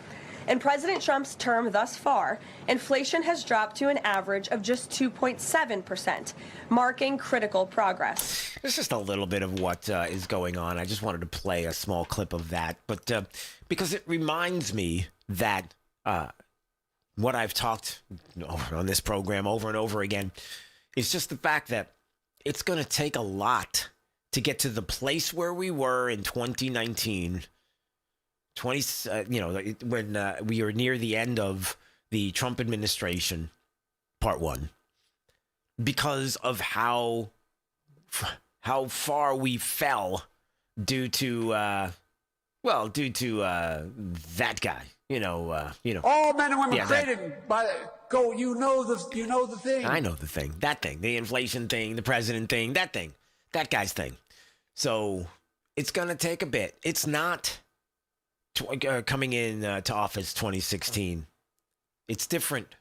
So it's going to take a little bit more. And I just wanted to play that clip for you there. 866-588-8303 is the phone number. Let's see. What else do we have going on? I know the holidays are upon us, obviously, and everybody is getting excited. I hope you are getting excited about seeing friends and family. It's a beautiful thing. It's not a beautiful thing when you invite friends and family over to the house and all of a sudden your air conditioning is out. That would be really bad, especially when I lately have needed a little more heat than air conditioning. But it's conditioning nevertheless. Strata Air Conditioning and Heating, they're here when you need them the most. Maybe you just need a Strata AC tune-up. And that'll keep that unit you have running efficiently. And if the unexpected happens, you got to replace it. Well, Strata Air Conditioning and Heating offers 0% interest for 36 months with approved credit on any new energy-efficient Goodman system, and you can shop with confidence. They have that $500 best price guarantee and 5-star customer service as well. So visit strataac.com. That's STRADAAC.com. You can schedule an appointment, get a text confirmation, and even track your text progress to your house. Call Strata. You ought to call Strata. License number CACO 43953. All right, we are going to take a break right now, and when we come back in just a couple of minutes, top of the news from the Florida's Voice newsroom, where we've got some pretty big news to report coming up, which is good stuff. And also, on the way, we're also going to have a discussion about some more that's been happening on Capitol Hill, and especially the discussion about health care. John Thune, the Senate Majority Leader, was asking if he was concerned about blowback if the ACA subsidies aren't extended. Oh boy, we'll have that coming up. You're listening to Florida's Voice with Drew Steele. I'm Chris Jakimick. I served in the United States Air Force and I deployed 3 times. Being a veteran, it's interwoven into your DNA. Is really the absence of the connection and the purpose that can really drive a lot of veterans to some negative thoughts. For those who are in a suicidal crisis, the window of time to save somebody's life is very short. Our duty is to protect ourselves and protect our families. And one way you can do that is store your weapons safely. Store all your guns securely. Help stop suicide. Brought to you by End Family Fire and the Ad Council. Hey, it's Drew Steele, and I have to tell you, when my wife and I talked about getting new kitchen countertops for our house, we know who to call. Rock Solid Countertops and More, 2240 J&C Boulevard in Naples. And they have been absolutely amazing. Hugo and the team are the best. The workmanship has been absolutely incredible. The install was so easy. The process was perfect. Taking everything out, bringing the new stuff in. The quartz countertop is unbelievably beautiful, and my wife is super happy, I'll tell you. You know they have the best quality and selection of marble, quartz, granite, and a one-stop shop for all of your kitchen, outdoor, and bathroom needs. I've known it for years. I've lived in Southwest Florida 40 years. There was really only one place I was going to go. It's rock-solid countertops and more. I would suggest you give them a call, 596-7676. They're at 2240 JNC Boulevard in Naples. Find out what they can do for you. Countertops, cabinets, plantation shutters, they do it all. Rock solid countertops and more. Let's see, if something costs less, a lot less, but people are actually happier with it, that sounds like something to look into. And that's MetaShare. Maybe you've heard joining MetaShare can save you or your family up to $500 a month, and that's huge, but it's also true. People are just happier with it. They love being part of something that reflects and promotes their values and what they believe in.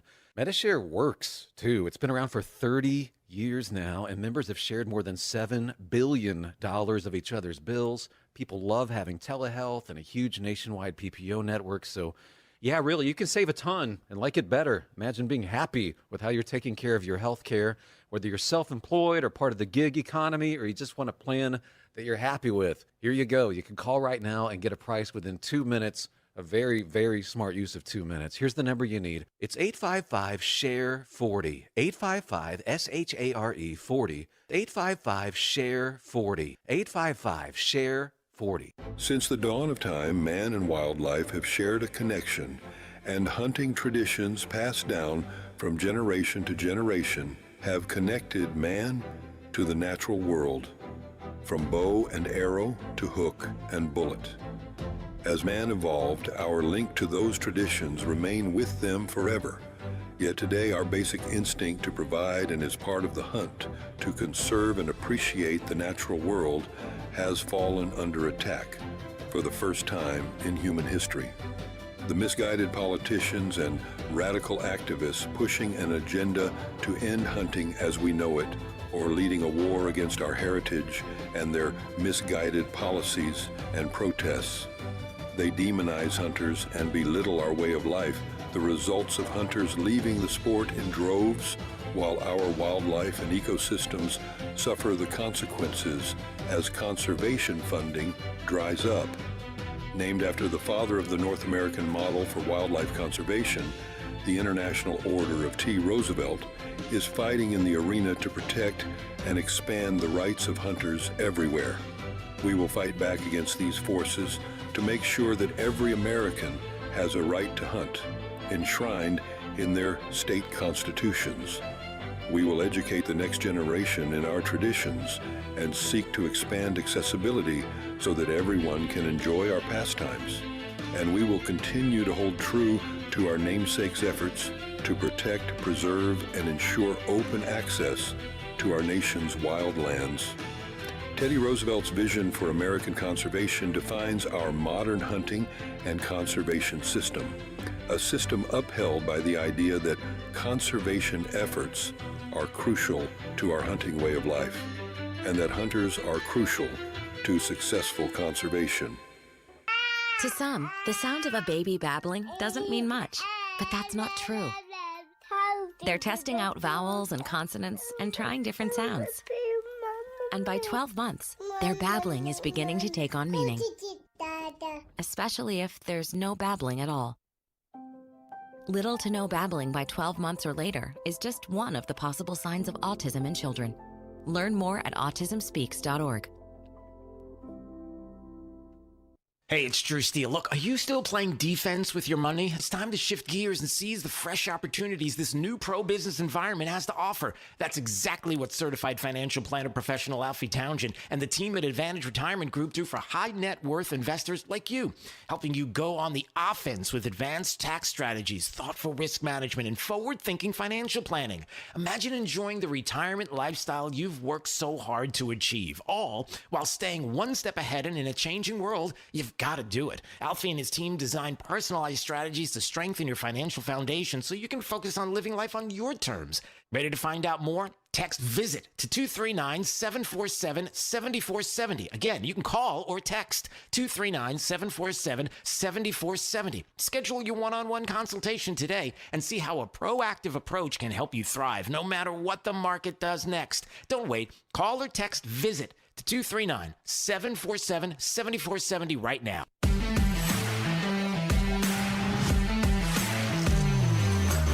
Now, back to Florida's Voice with Drew Steele. All right, anytime you want to watch the program at FL Voice News on YouTube, Rumble, X, and Facebook.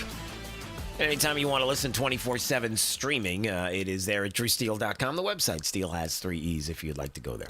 All right, top of the news from the Florida's Voice newsroom. Top of the news, Florida's headlines. Now. Busy day over there in the Florida's Voice newsroom. Eric Doherty's got the latest for us right now. Let's find out what's up. What's up? Hey there, Drew. Florida's Voice is learning new details about that oil tanker the U.S. seized near Venezuela. Sources in Washington tell us the ship is being directed to a U.S. port, either Puerto Rico or possibly New Orleans, which has the heavy equipment to offload that much oil. And those sources also tell us that this will not be the last one. The U.S. expects to seize more tankers in the coming days. The White House says the ship, called the Skipper, is tied to Iran's Revolutionary Guard and the black market oil smuggling. Right now, it's a formal forfeiture process, and the oil will be taken once that legal step is complete. Closer to home, Florida's Attorney General is taking Roblox to court. James Uffmeyer announced a civil lawsuit against the gaming giant, saying that it misled parents about safety while sexual predators target children on the platform. The lawsuit claims that Roblox markets heavily to kids but doesn't do enough to protect them. Uffmeyer says a criminal investigation is also underway and that what his office found in subpoenaed records was, quote, unacceptable. He accuses Roblox of hiding behind press releases instead of fixing safety problems. The lawsuit adds to growing legal pressure on the company, including a separate case out of Louisiana and wrongful death claims in other states. In Naples, the city council met behind closed doors on Wednesday to talk legal strategy about that legal fight with Naples Pride. The group is suing over rules that force its drag shows to go indoors and limit attendance to adults. During that public meeting last night, more than a dozen residents spoke out, saying that drag performances don't belong near public parks and family spaces. One resident called the events a misuse of public funds. Others said that the city has a responsibility to keep adult content away from minors. The city tells Florida's Voice that it won't comment on the pending case. Naples Pride hasn't responded to a request for comment, but if we hear back, we'll get you an update. And that's the latest from our newsroom. Be sure to follow us on X, Facebook, and Instagram. We keep you informed on all things politics here in Florida and in D.C. I'm Eric Doherty, the Chief Content Officer here at Florida's Voice. Drew, back to you. All right, Eric, we appreciate you there in the Florida's Voice newsroom, working hard, all of you scurrying about. I'm sorry. You're not scurrying about. I'm sorry, D. That makes it sound like that, it's like mouse-like or They're something. not mice, yeah. Yeah, I'm sorry. Well, you're moving around. There's a lot of news going on there today. So if you want to check out the stories that they're working on, flvoicenews.com is the website. All right, that's what I meant to say. And there is a lot of news and a lot of things to talk about. You know, this is fortuitous timing, I think, because I wanted to talk to somebody about this issue, and I'm so glad that Daniel Turner is joining us right now on Florida's Voice. He's the founder of Power of the Future. Among other things, I had this article that I saw, and I'm like, man, I want to talk to somebody about this. And you're the perfect person. Like it was meant to be. You were meant to be here today, Daniel. How are you? I'm excited to hear what it is. Is it about being a sheep farmer or being bald or about energy? It's about energy. I was going to say none of the above, but okay. Right. So, one of the things that is important, and I was talking to Congressman Byron Donalds a little earlier today, and we've always had this conversation about energy. The need in the state of Florida, for example, the need across the country. An article came up that was brought to my attention about nuclear energy and even how we do things here in this country, we have 93 nuclear reactors that are operating right now in the country. And we have a lot, but I guess apparently there's like a lot of these reactors that are only scheduled to be online for like 40 years, and they want to extend them out to 80, and they're like 43 years old. They're getting close to their time that you would be like, okay, we got to do something about this. And I'm sure the technology has changed a lot as well. I don't know if you heard about this story, but to me, when it comes to energy in this country, we have to be open to anything and everything that is going to help the demand that is on the way, which is going to be real. 100%. And that's a real promising thing about nuclear. People get scared of nuclear power and it's unfounded, right? It's 3 Mile Island. Right. And you say, no one even got a head cold at there was no fallout from 3 Mile Island. The reactor did everything in terms of safeguard it was supposed to. But people do have this innate fear of nuclear. And I always tell folks to think of two things. One, America runs the largest nuclear fleet in the world, and it's called our Navy. And we put a lot of 18-year-old kids, and they sleep for 6 months in a nuclear submarine without seeing the light of day. And they seem to be doing fine, right? So the Navy, we use nuclear very regularly and very well. And two, and this is an old joke, but you got to bear with me, right? France gets almost 90% of its nuclear power, electricity from nuclear power. And if the French aren't afraid of nuclear, like why in the hell is America afraid of nuclear, right? So we should be building nuclear power plants everywhere. I have a small sheep farm in rural Virginia. If I could have a nuclear plant, I would be happy to. You might. On my property. One day you might, right? I mean, we talk about these modular nuclear reactors, right? These smaller ones that can power, for example, the talk about data centers. You like your AI, you like all this technology, you're hearing about what's to come in the future. Well, you're going to have data centers and other places that are going to need power, and they're going to need lots of it, and they're not going on the grid. So where are they going to get it? Exactly. And nuclear power, which is why we also support coal and natural gas, these are baseline power, meaning that it doesn't matter if the wind blows or doesn't blow. It doesn't matter if the sun shines or doesn't shine. I am very much on the record of being opposed to those forms of energy because of their intermittency. And it does create spikes in prices as well as unreliability in the grid. And that's just the reality. No matter how much money we dump into wind or solar, there are going to be times, cold night, and there are going to be moments that there is no wind. And then what do? Our consumption doesn't disappear. We don't stop using power because it's dark. Quite frankly, we actually sometimes use more of it because you put on the heat and the AC when you're trying to sleep. Yeah. And so we need baseline power, and that's what's good about fossil fuels and nuclear. Yeah, and I love that the conversation still continues to happen about fossil fuels, and we start to see these gas prices. I was just looking at a clip on social media about Colorado, and it's like $1.80 something a gallon over there gas, and they're all like shocked. We thought we would never see this again, but we can. Do we get that? Will we? Is it possible? Could we get those 2019 prices? Those the ones that we loved so much. I mean, could we get to that place again? Absolutely. We will get to those prices because what's happened with a lot of our consumer goods is that the high cost of energy over years is now baked in. The best example I use all the time is our beef prices, right? The average piece of meat that you're buying at the grocery store, the average steak you're eating comes from a steer that in America is normally 3.5 to 4 years old. That means that steer was raised, fattened, transported, et cetera, on diesel prices in the Biden administration when diesel was $7, $7.50 a gallon, right? The grain that it was eating to get nice and fat so you could have a steak, that grain was harvested at $7.50 diesel, right? So all of those prices over the 3.5, 4 year lifespan of the steer is now baked in. So you buy the steak, you're buying 4 years of history.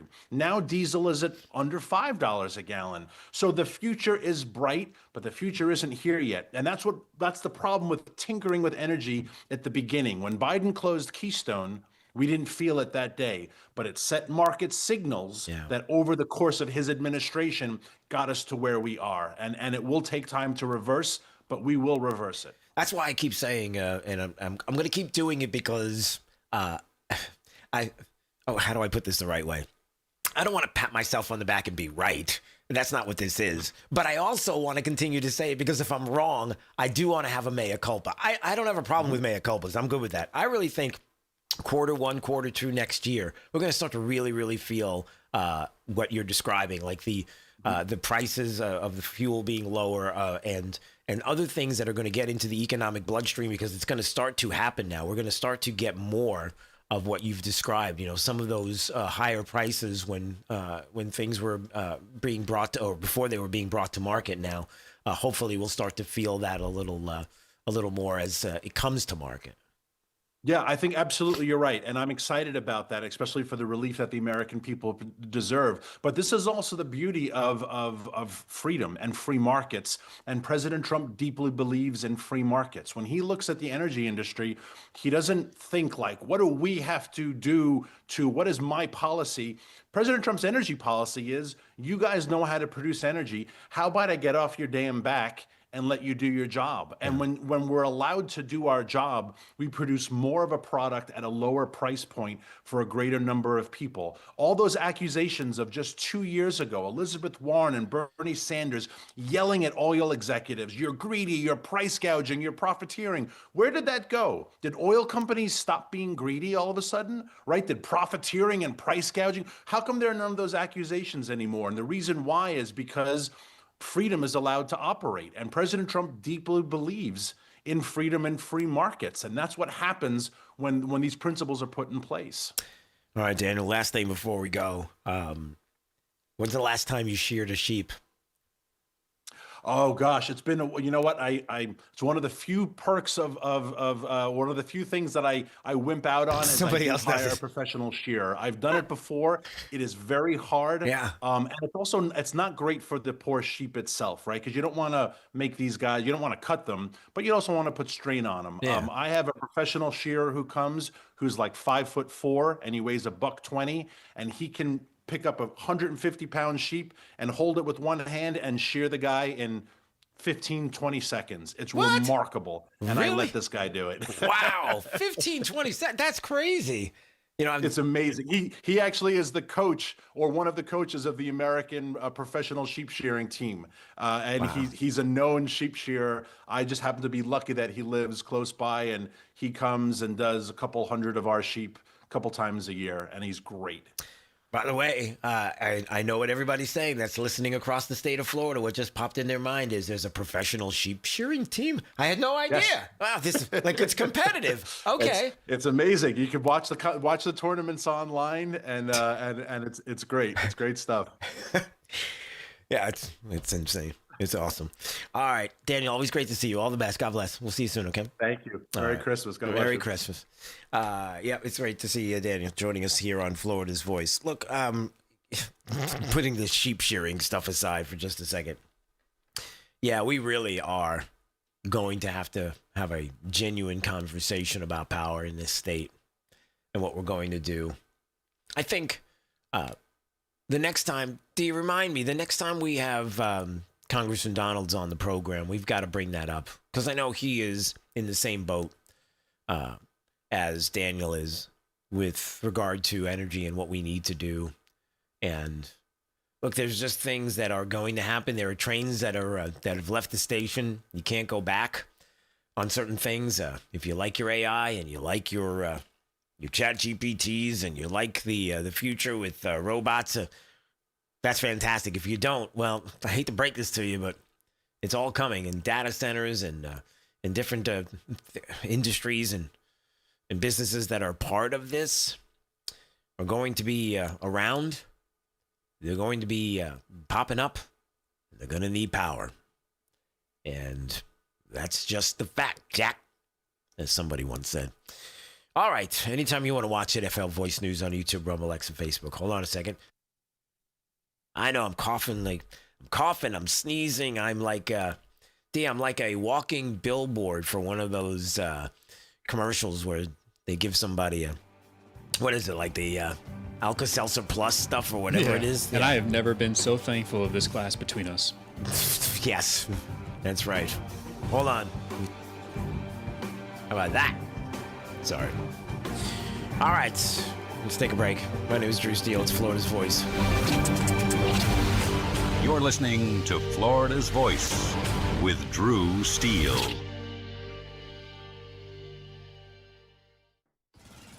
Babes, what are you doing? What? I'm just mowing the lawn. No, it's blazing hot and dry out here. Don't you remember? Smokey Bear says. Avoid using power equipment when it's windy or dry. Where'd you learn this? Oh, it's on SmokeyBear.com with many other wildfire prevention tips. Right. Thanks, honey bear. Because remember, only you can prevent wildfires. Brought to you by the USDA Forest Service, your state forester, and the Ad Council. All right, son. Time to put out this campfire. Dad, we learned about this in school. Oh, did you now? Okay. What's first? Smokey Bear said to. First drown it with a bucket of water, then stir it with a shovel. Wow, you sound just like him. Then he said. If it's still warm, then do it again. Where can I learn all this?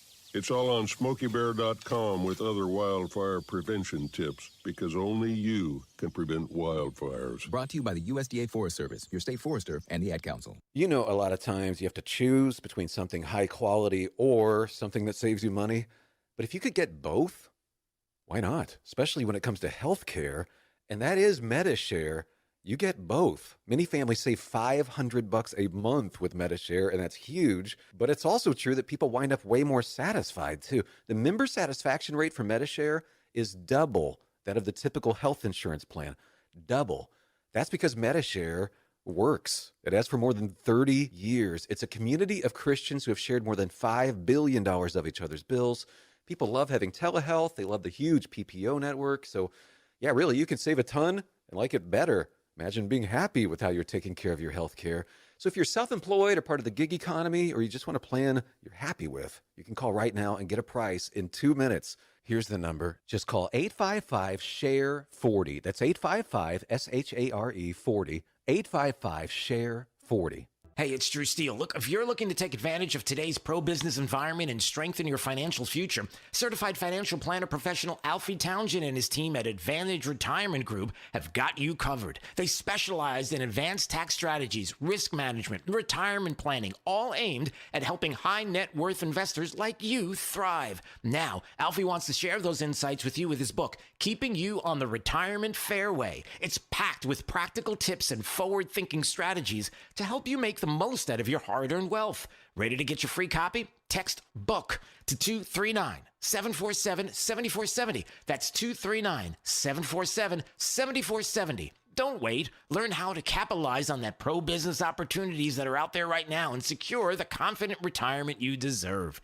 Once again, text BOOK to 239-747-7470 right now, and let Alfie Townsend and Advantage Retirement Group help guide you toward a stronger, more confident financial future.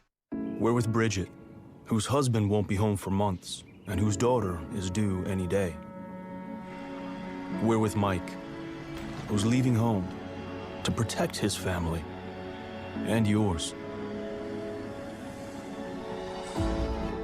We're with all service members and their families who need community, connection, and maybe a bit of magic.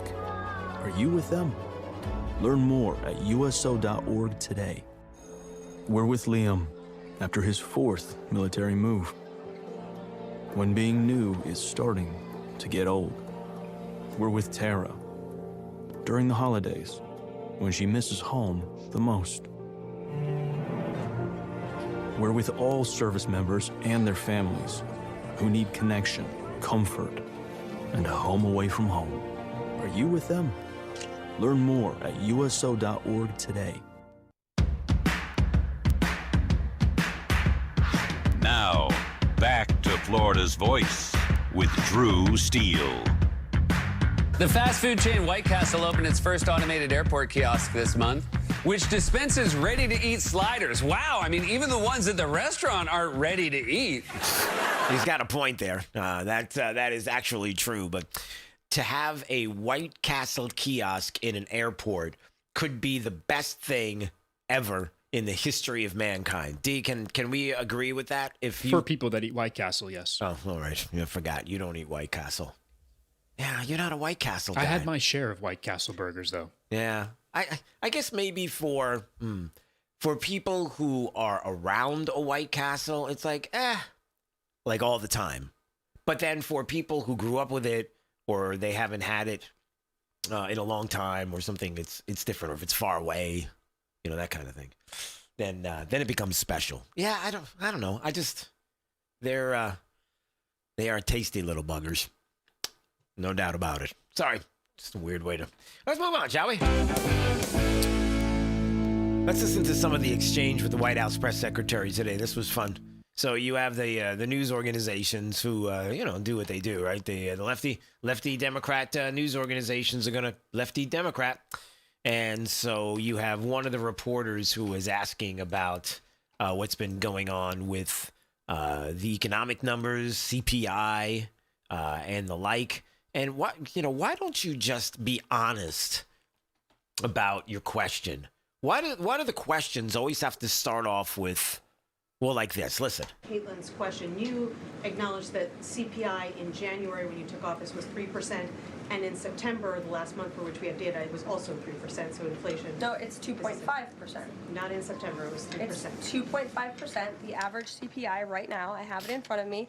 In President Trump's first 8 months in office, inflation as measured by the overall consumer price index has slowed to a 2.5 average pace. This is down from the 2.9% inherited in January. January is 1 month. So you're in the back. Can I ask you? Okay. I don't understand. She's got the piece of paper in front of her. It's right in front of me. I can read it to you. So I don't know. I don't know why does it have to be? Well, I guess it's democrating. It's kind of like Representative Al Green, who a little earlier today. Thank you, Mr. Speaker. Mr. Speaker, and still I rise to announce that last night I called for the impeachment of Donald John Trump. Yeah, and by the way, that didn't go over very well today. So for I don't know how many times Al Green has done this. Democrat, Texas, 9th District, Houston, Missouri City, and Pearland.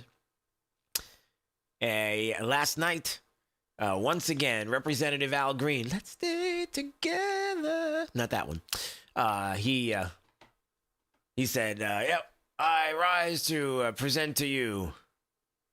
How did he describe it? Thank you, Mr. Speaker. Mr. Speaker, and still I rise to announce that last night I called for the impeachment of Donald John Trump, President of the United States of America. And there was a vote, and they were all like, not going to be happening. So the impeachment vote fails. But you knew that was going to happen. Let's just play the audio of exactly how it went down.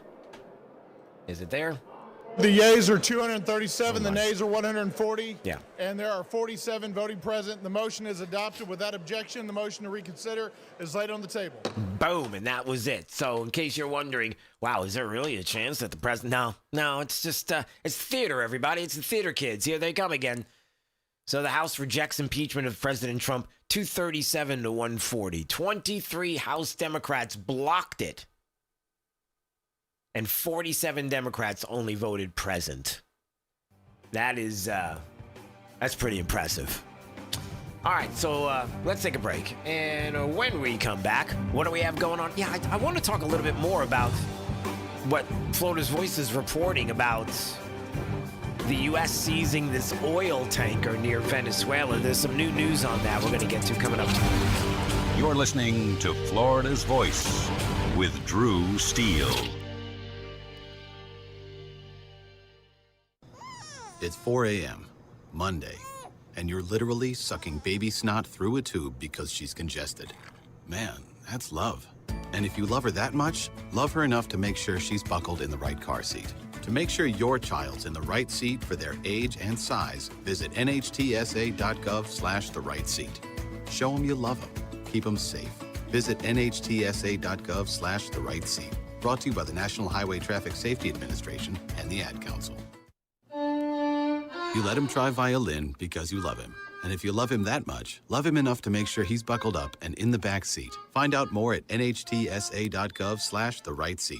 Brought to you by the National Highway Traffic Safety Administration and the Ad Council. I don't think that many kids in my son's school even do it. No way. No way. No way. No way. My kid would never vape. Get your head out of the cloud. Talk to your kid about vaping. Visit talkaboutvaping.org. You're listening to Florida's Voice with Drew Steele. Florida's Voice with Drew Steele. Congratulations on your show. Congratulations on your new show. Big deal, huh? That's why shows like yours are so important. We have an independent county elected sheriff that's the head of law enforcement in Jacksonville/Duval County. And I know how to work toward making this city safe. We can't be shy about speaking on things such as faith and politics. We have to remember, in a free society, the public square belongs to all of us. I'm not interested in North Florida looking like Orlando or Miami. I love where we live, but I think that good jobs means that people that live in this district can stay in this district. Fishing and hunting is funding a large part of your conservation projects in Florida, and we want to make sure that those are forever preserved. And the problem with this industry at this point is that they actually target our youth. You can see it in their marketing strategies, where it's bright colors, fun names. And that's going to be endlessly litigated. Florida's Voice with Drew Steele. Hey, it's Drew Steele. Look, are you still playing defense with your money? Now might be the perfect time to go on offense and seize the opportunities presented by the new pro-business environment ushered in by President Trump and his administration. That's exactly what certified financial planner professional Alfie Townsend and his team at Advantage Retirement Group do for high net worth investors like you. They create strategies designed to help manage taxes, control risks, and boost your financial confidence. It's a forward-thinking approach that can strengthen your foundation so you can enjoy the lifestyle you've worked so hard to achieve. If you're ready to see how Alfie's team can help elevate your plan, call or text VISIT to 239-747-7470. Again, text VISIT to 239-747-7470. Schedule your one-on-one consultation today and discover proactive strategies to help you thrive in an ever-changing world. Again, text VISIT to 239-747-7470. Don't wait. Let Alfie Townsend and the Advantage Retirement Group team guide you toward a stronger, more confident financial future. I've been dipping snuff for well over 30 years. You know, I could wake up in the morning and have a weird lump in my gums. Guess it's like playing Russian roulette, really. I would love grandchildren. And if by quitting it extends my life some, I would gladly lay it down. Visit tobaccofreeflorida.com to find free resources to help you quit your way. Today, push harder, push forward, push vigorously. There are things that I am hiding from people that I'm trying to inspire. You can do whatever you set your mind to. I feel like a hypocrite a lot of the times. Don't give up on yourself ever. Smoking, I hide it because I'm ashamed of it. I want to get out of the shadow. I want to show people there is light away from the darkness. I am going to quit. Visit tobaccofreeflorida.com to find free resources to help you quit your way. We're with Bridget, whose husband won't be home for months and whose daughter is due any day. We're with Mike, who's leaving home to protect his family and yours. We're with all service members and their families who need community, connection, and maybe a bit of magic. Are you with them? Learn more at uso.org today. We're with Liam after his 4th military move, when being new is starting to get old. We're with Tara during the holidays, when she misses home the most. We're with all service members and their families who need connection, comfort, and a home away from home. Are you with them? Learn more at uso.org today. Hey, it's Drew Steele, and you know I love the Floor Meisters in Naples. Locally family-owned business, 3 generations of Meisters. Listen, what are you looking for? Carpet, tile, hardwood, a Quartec? Maybe that's what you're looking for. And why don't we talk to TJ Meister right now of the Floor Meisters and find out what's going on with Cortec. What's up, TJ? Well, we're just keeping up with the demand for Cortec. Just had to order a truck and bring it in from the west coast of the United States to keep up with all the needs and wants of the people of Southwest Florida. Somebody doesn't have it, give me a call. I probably do. I tell you, I love my Cortec floor. People love it. What is it about it that makes it so awesome? Well, it's waterproof, kid-proof, pet-proof. So if you got a pool, no problem. If you got a dog, no problem. If you got a husband that spills, no problem. Floor Meisters, that's who I trust, and you should as well. 6281 Naples Boulevard in Naples. 239-596-4964 for the Floor Meisters. Let's see, if something costs less, a lot less, but people are actually happier with it, that sounds like something to look into, and that's MediShare. Maybe you've heard joining MediShare can save you or your family up to $500 a month, and that's huge, but it's also true. People are just happier with it. They love being part of something that reflects and promotes their values and what they believe in. MediShare works, too. It's been around for 30 years now, and members have shared more than $7 billion of each other's bills. People love having telehealth and a huge nationwide PPO network, so yeah, really, you can save a ton and like it better. Imagine being happy with how you're taking care of your health care, whether you're self-employed or part of the gig economy, or you just want a plan that you're happy with. Here you go. You can call right now and get a price within 2 minutes. A very, very smart use of 2 minutes. Here's the number you need. It's 855-SHARE-40. 855-SHARE 40. 855-SHARE-40. Thank you for waking us all up out here, for all you do. Thank you for giving us the voice. For being out there helping keep the constitutional republic. I want to thank you for Your support for veterans in the military. Educating us. Standing up for conservatism. Giving us the truth. Florida's Voice with Drew Steele. Hey, everybody. Glad you're joining us today on Florida's Voice. My name is Drew Steele. Big D on the other side of the glass. You got Nina in the breaking newsroom. And you hanging out with us at FL Voice News on YouTube, Rumble X, and Facebook. You may recognize I don't sound like I usually sound. D, would you say that's the right way to put it? I would say you sound very unusual. I sound very unusual. I'm quite ill today. Taken ill. I had a fantastic night last night in Jacksonville. Myself, along with Erickson and Rich Jones from Jacksonville's Morning News there, 104.5 WOKV.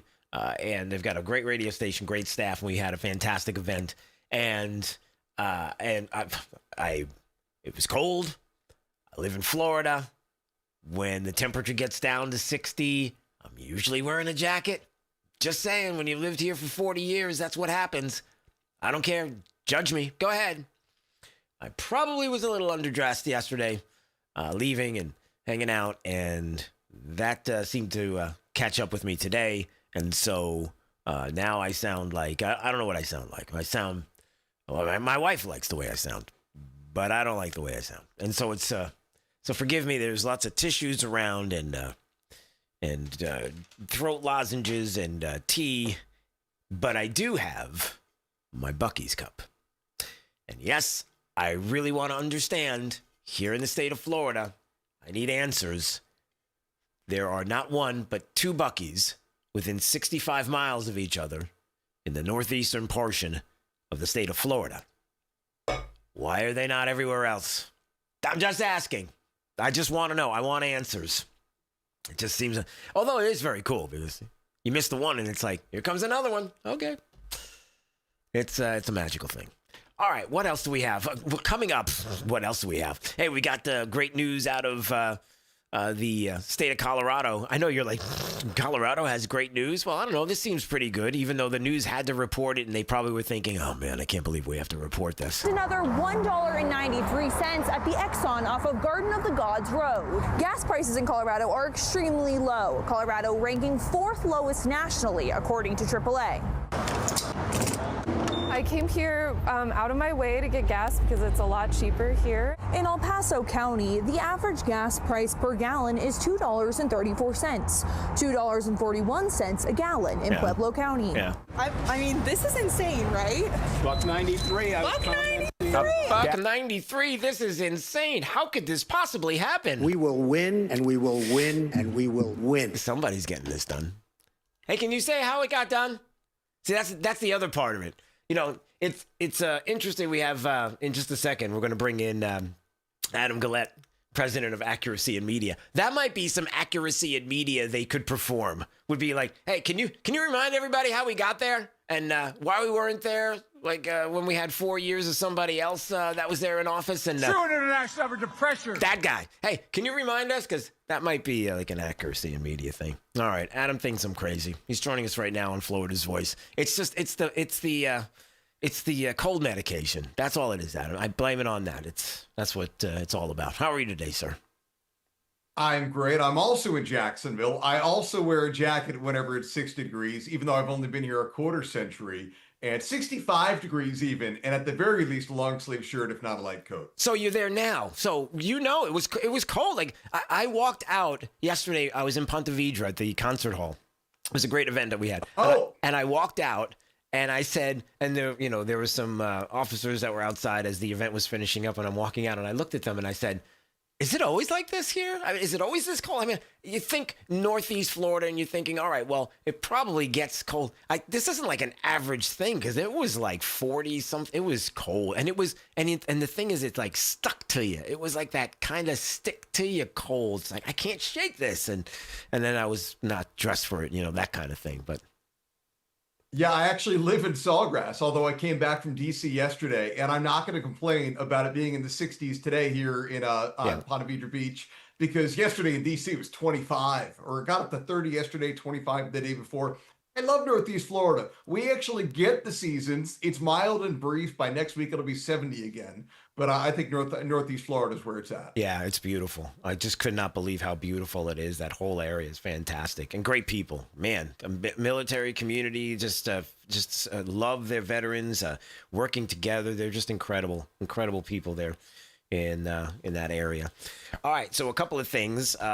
First of all, I wanted to ask about this because, here we are talking about the great state of Florida. And I saw this story in, was it Campus Reform? The governor, through Doge, is ordering that the state's public universities submit syllabi and faculty names for every course over the next 2 years. That seems genius to me. Like, I would really like to know what we're doing in our universities. What's the problem with that? Is there a problem with that? This is a good thing, is it not? I'll be honest with you. I've got a problem with it. These folks don't believe in following the law. So they're going to send over a syllabus which complies with the law, but the governor's not going to be in their schools every day. The governor's not going to be in the administrative building every day. And these folks will break the law again and again and again. It's really hard to do hidden camera investigations like we do in the state of Florida because it's a two-party consent state. Usually, only the corrupt far left states are two-party consent. So Massachusetts, Illinois, California, they are states where both parties have to consent for hidden camera recording. But believe it or not, Florida is one of the rare red states that's that way. Now, despite that, even though we have that as a challenge, we've been able to do multiple hidden camera investigations at the University of West Florida, at University of South Florida. We see consistently that the law means nothing to the radicals in higher education. Yeah, I didn't think about that. You're so spot on because, of course, they're going to go wink and a nod. Yeah, we'll comply. We'll get everything here's together. Your syllabus looks great, right? Great. All right, back to the real stuff we're doing. Right. And that's how they're going to play it. So what do we do? So how do we just have to have a fundamental change on the campus? I mean, what is the answer? What are we doing? The answer is to do to every university in Florida what we did to New College. Wholesale reform. In the last, I think it's 10 or 20 years, universities have created 20 administrative positions for every faculty position. We used to just complain about the faculty being a bunch of lefties, and they still are. I went to UF, they still are, don't worry. But the administrative staff now outnumbers the faculty, and they are just crazy, rabid activists doing activism. If you want to be a left-wing activist, go work for a C3 or a PAC, knock yourself out. Don't do it as a taxpayer-funded education employee. But these universities are run by an administrative staff full of activists who don't give a darn what the law is. These programs entirely, not just one or two bad staffers, need to go. Yeah, it's a lot of work. And, look, give the governor credit for recognizing and understanding that, if anything, these are the kind of reforms and things that we need to do. These are the kind of things that we need to hold these universities accountable for, because they're going to do it. And I think there's a bigger picture here, Adam, and it's this. We cannot fool ourselves into believing that a left Democrat Party, same thing, left Democrats, you can socialist, communist, Marxist, I don't know, whatever you want to call them, but it sure feels like it's the same to me, that a party that doesn't believe in the Constitution and the rule of law the way we do would want to do anything to move in that direction, even with laws in place. That we have to recognize that the 30,000-foot view on this is they can't be trusted, flat out. They just cannot, in anything that is going on. It is that fundamental a political battle that we have here.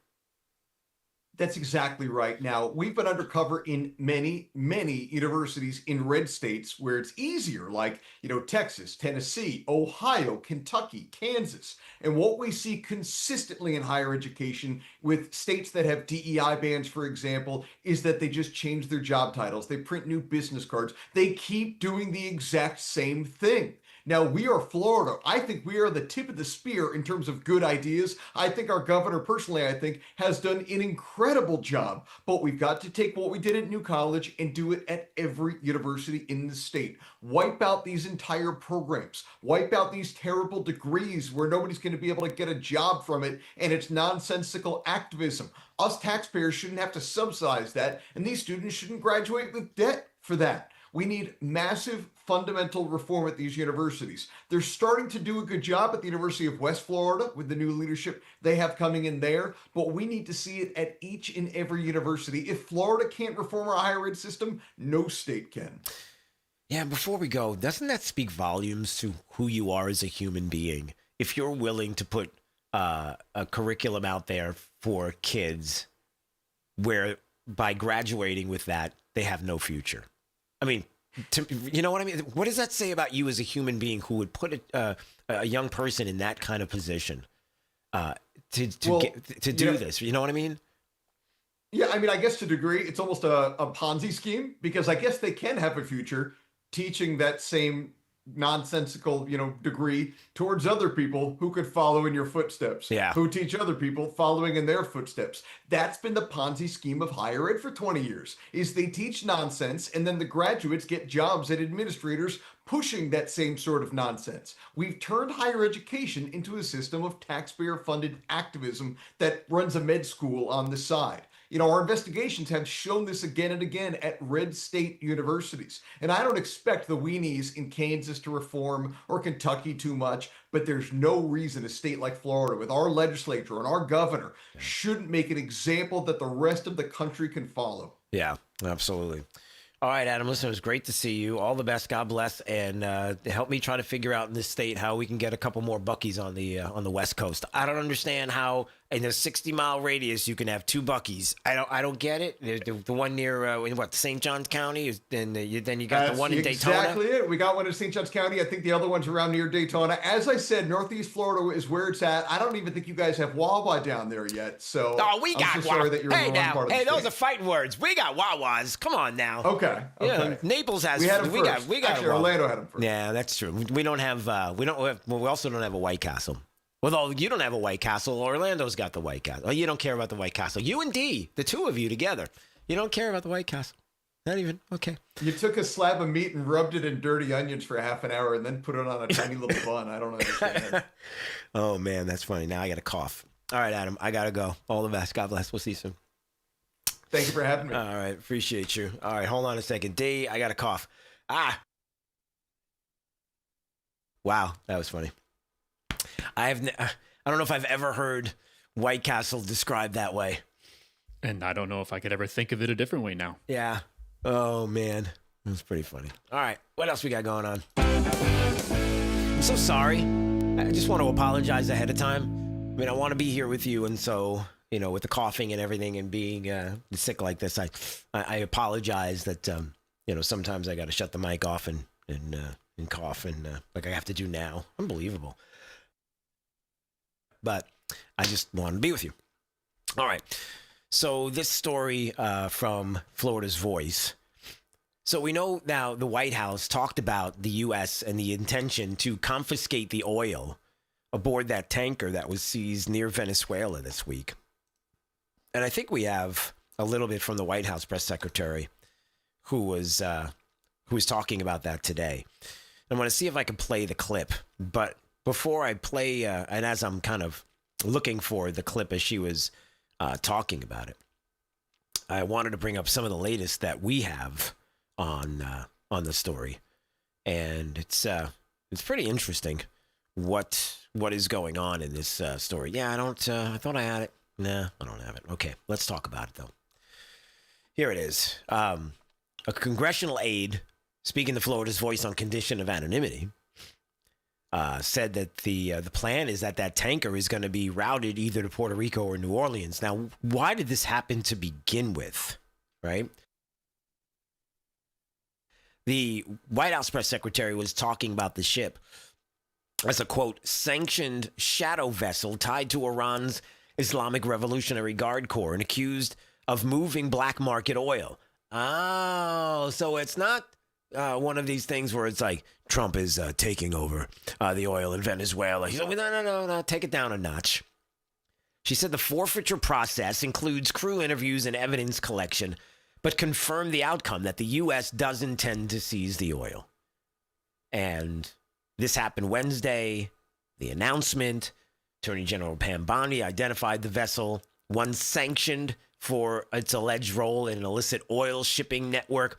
Because again, when you have sanctions against countries, there are going to be other countries that are going to say, I'm thumbing my nose at you. I don't care about your sanctions. I still want what they're offering. And in this case, oil. And we'll figure out a way to get it.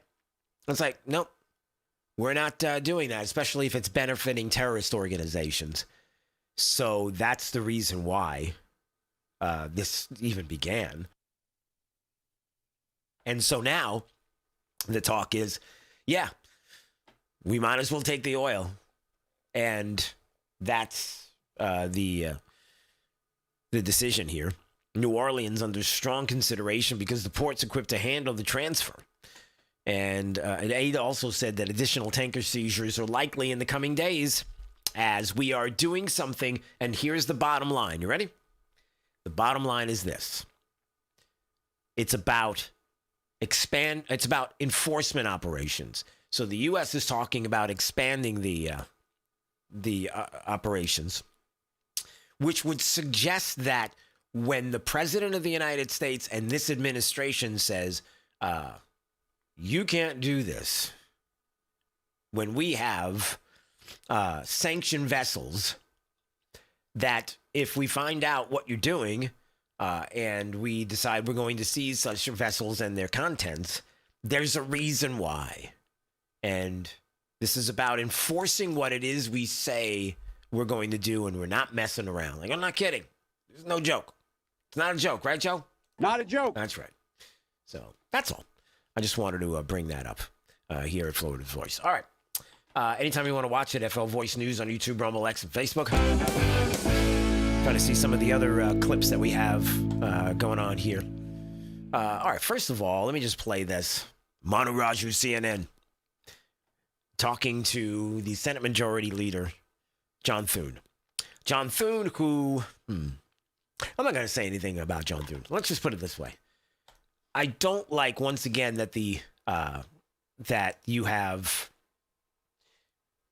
media outlets like CNN and Democrats being able to couch the whole discussion about Obamacare and subsidies as the Republicans' problem, the Republicans' fault. And I just, well, let's see how this how this segment went here. Impact on his party as we head into the midterm election year if this issue is not resolved. Right. If we don't resolve this issue, then we've got midterms coming up, and it could get really ugly for Republicans because everybody knows that the Affordable Care Act that has Obama in the name, was pushed by Democrats. The Democrats are the reason why we have this. It's unaffordable, and it needs to be subsidized because it can't stand on its own because it's horrible, awful, terrible, and you're having a problem getting health insurance because of Democrats and what they threw on you. Somehow, this is a Republican problem, and now you got to tell us what you're going to do. That's the narrative. So let's see. How big of a problem do you think this will be politically for the GOP if these subsidies are not extended and so many people see their health care premiums increase? Well, I think, again, we have people who are willing to address that issue, but you can't fix this program. I mean, you can't just do a blanket extension without reforms. It is rife with waste, fraud, and abuse. It's been driving up insurance premiums for people in this country at 3 times the rate of inflation, and so you've got to have some reforms to make this work. You got to have reforms to make it work. And here's my beef. Are you ready for my beef? It's not White Castle beef. That's beef, right, D? I mean, just double checking. See, that was a little joke for you, D. Get it? Got it. Here's my beef. The talk right now, Mike Lawler, I played the audio a little earlier today, representative out of New York, a Republican, who was like, I'm putting a discharge petition out for Republicans along with Democrats. This bipartisan agreement that we'll fund your ACA subsidies for 2 years, but we got to have reforms. Now, I just want to get this straight. The party that says that Zoran Mondani, AOC, and Jasmine Crockett are their leaders.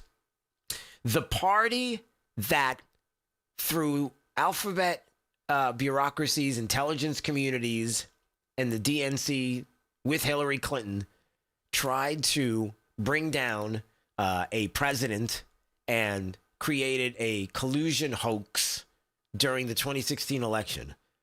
I'm supposed to trust you to do something and decide with Republicans on reforms to something that you created. Are you following me on this? No. Well, what are we going to do? They're going to blame us. Well, why don't you turn the tables? Why don't you use this, they're going to blame us, as fuel to say, blame us for what? You did this. And let's start having that conversation, the real honest discussion and debate about how we got into this mess and how you're not getting a subsidy. We're going to fix this right stinking now. How about that? You like that, Dave? Right stinking now.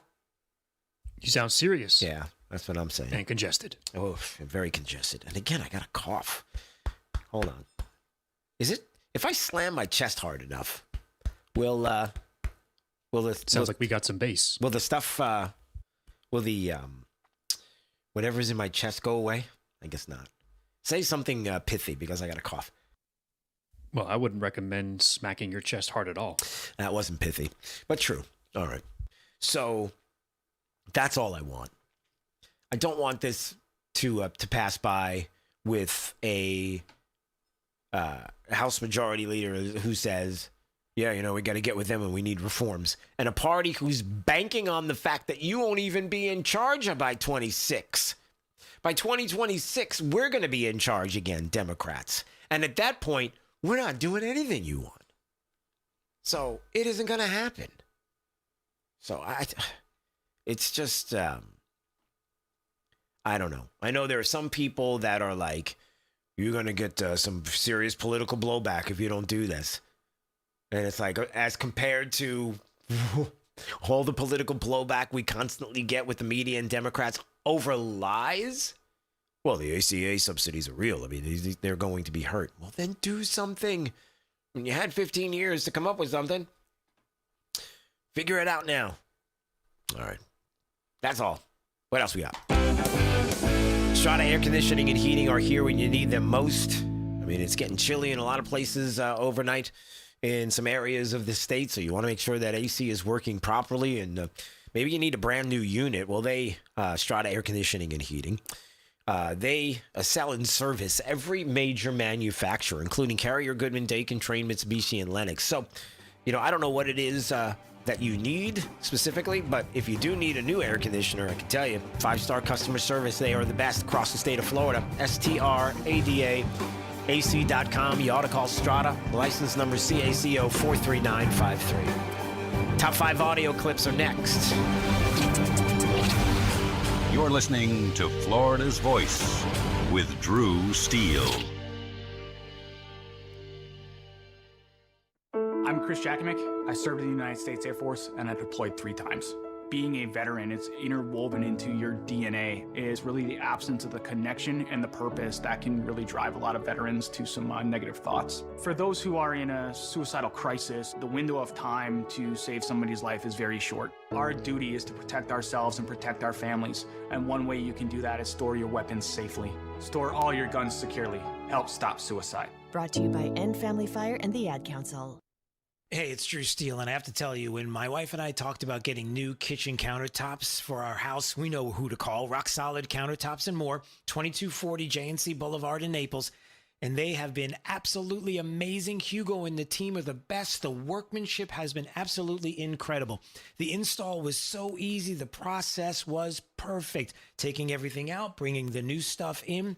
The quartz countertop is unbelievably beautiful, and my wife is super happy, I'll tell you. You know they have the best quality and selection of marble, quartz, granite, and a one-stop shop for all of your kitchen, outdoor, and bathroom needs. I've known it for years. I've lived in Southwest Florida 40 years. There was really only one place I was going to go. It's Rock Solid Countertops and More. I would suggest you give them a call, 596-7676.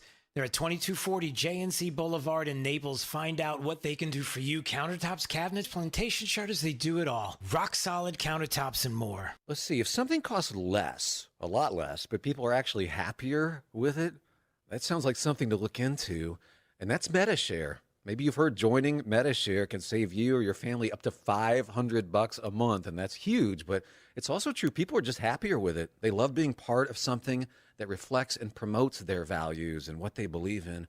MediShare works, too. It's been around for 30 years now, and members have shared more than $7 billion of each other's bills. People love having telehealth and a huge nationwide PPO network, so yeah, really, you can save a ton and like it better. Imagine being happy with how you're taking care of your health care, whether you're self-employed or part of the gig economy, or you just want a plan that you're happy with. Here you go. You can call right now and get a price within 2 minutes. A very, very smart use of 2 minutes. Here's the number you need. It's 855-SHARE-40. 855-SHARE 40. 855-SHARE-40. 855-SHARE-40. Since the dawn of time, man and wildlife have shared a connection, and hunting traditions passed down from generation to generation have connected man to the natural world, from bow and arrow to hook and bullet.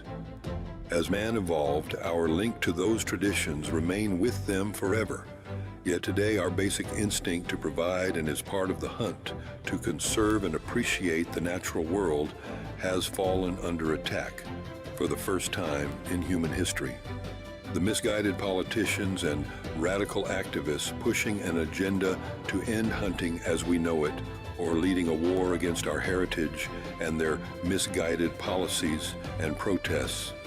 They demonize hunters and belittle our way of life, the results of hunters leaving the sport in droves, while our wildlife and ecosystems suffer the consequences as conservation funding dries up. Named after the father of the North American model for wildlife conservation, the International Order of T. Roosevelt is fighting in the arena to protect and expand the rights of hunters everywhere. We will fight back against these forces to make sure that every American has a right to hunt, enshrined in their state constitutions. We will educate the next generation in our traditions and seek to expand accessibility so that everyone can enjoy our pastimes. And we will continue to hold true to our namesake's efforts to protect, preserve, and ensure open access to our nation's wildlands. Teddy Roosevelt's vision for American conservation defines our modern hunting and conservation system, a system upheld by the idea that conservation efforts are crucial to our hunting way of life, and that hunters are crucial to successful conservation. To some, the sound of a baby babbling doesn't mean much, but that's not true. They're testing out vowels and consonants and trying different sounds. And by 12 months, their babbling is beginning to take on meaning, especially if there's no babbling at all. Little to no babbling by 12 months or later is just one of the possible signs of autism in children. Learn more at autismspeaks.org. Hey, it's Drew Steele. Look, are you still playing defense with your money? It's time to shift gears and seize the fresh opportunities this new pro-business environment has to offer. That's exactly what certified financial planner professional Alfie Townsend and the team at Advantage Retirement Group do for high net worth investors like you, helping you go on the offense with advanced tax strategies, thoughtful risk management, and forward-thinking financial planning. Imagine enjoying the retirement lifestyle you've worked so hard to achieve, all while staying one step ahead in a changing world. You've got to do it. Alfie and his team design personalized strategies to strengthen your financial foundation so you can focus on living life on your terms. Ready to find out more? Text VISIT to 239-747-7470. Again, you can call or text 239-747-7470. Schedule your one-on-one consultation today and see how a proactive approach can help you thrive no matter what the market does next. Don't wait. Call or text VISIT to 239-747-7470 right now.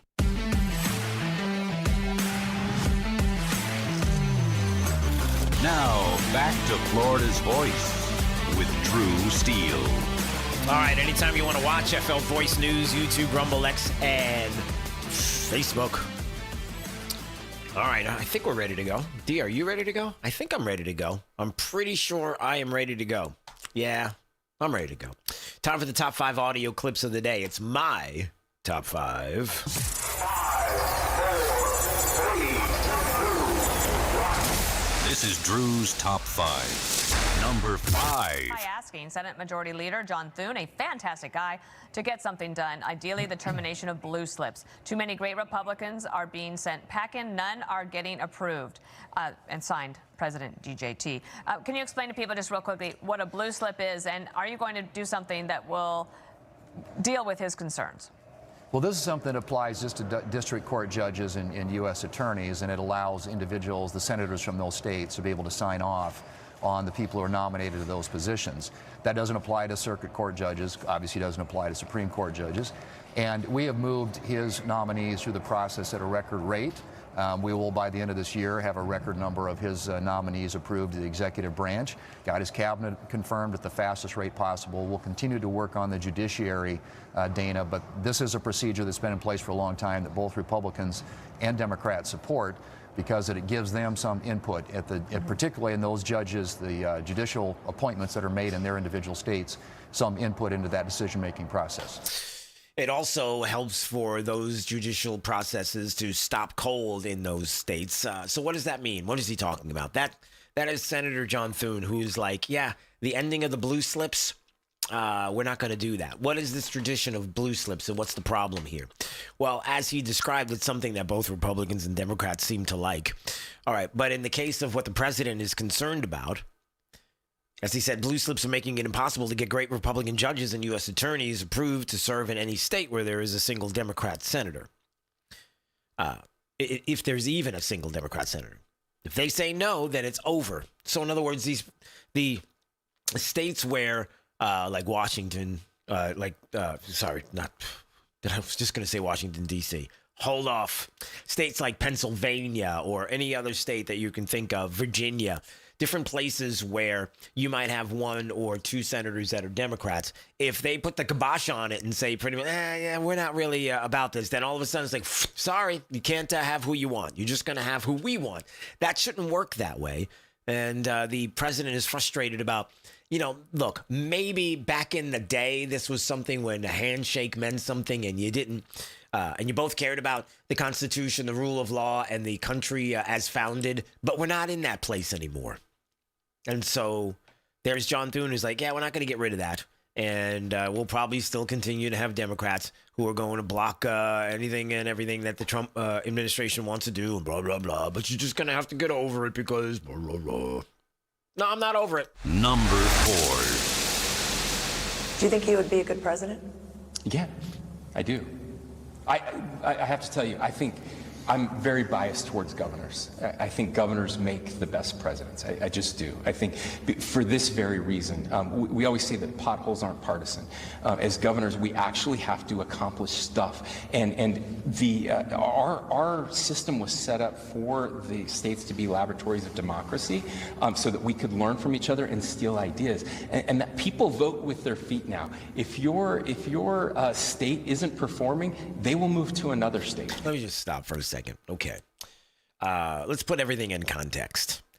Governors Shapiro, Josh Shapiro, lefty from Pennsylvania, and Spencer Cox, quote-unquote Republican from Utah. As they're talking about affordability and different things that are going on in the country, it almost seems like the two of them together would try to and could possibly think about in the future, just saying maybe, form a team that could run for president and vice president that's really all about the people. You know, everybody is in the middle. It's not the far left, far right. We don't want far left, far right. We want in the middle.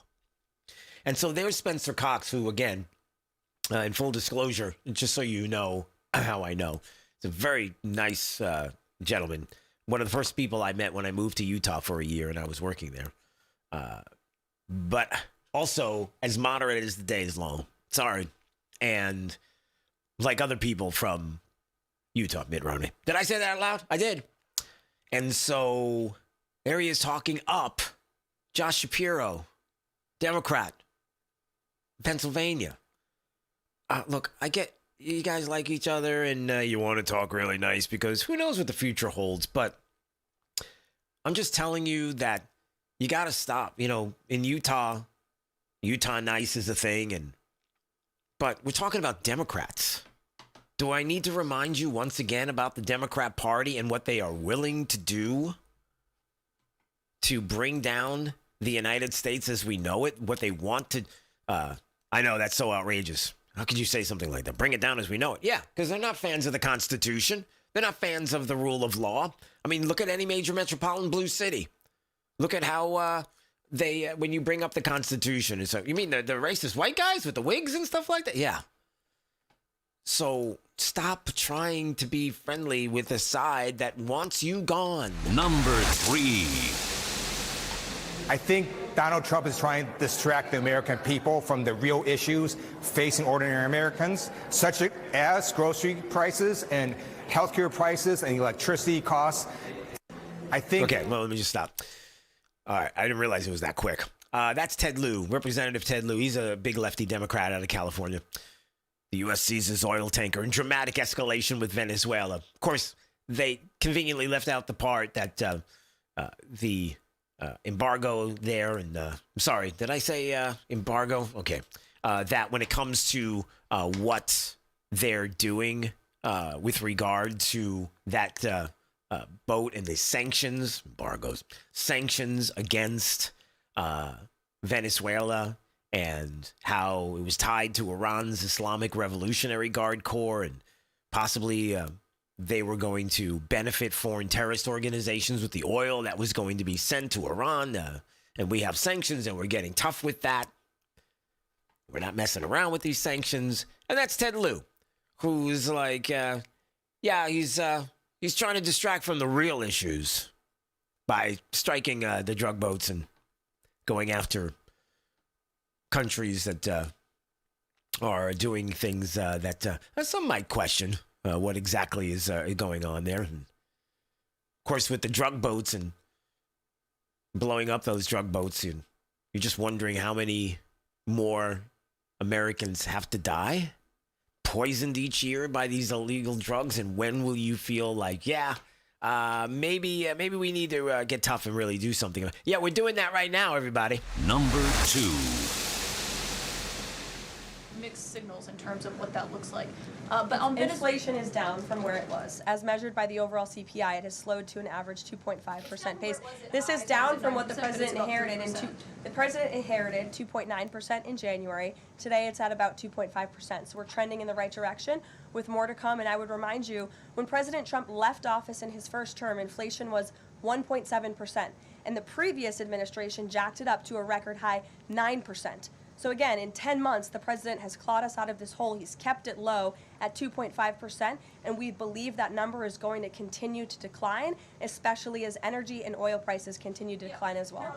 It wasn't high under Biden. They're just saying it's not. Well, nobody reported on it being high under Biden. My predecessor was standing at this podium, but now you want to ask me a lot of questions about it, which I'm happy to answer. But I will just add, there's a lot more scrutiny on this issue from this press corps than there was.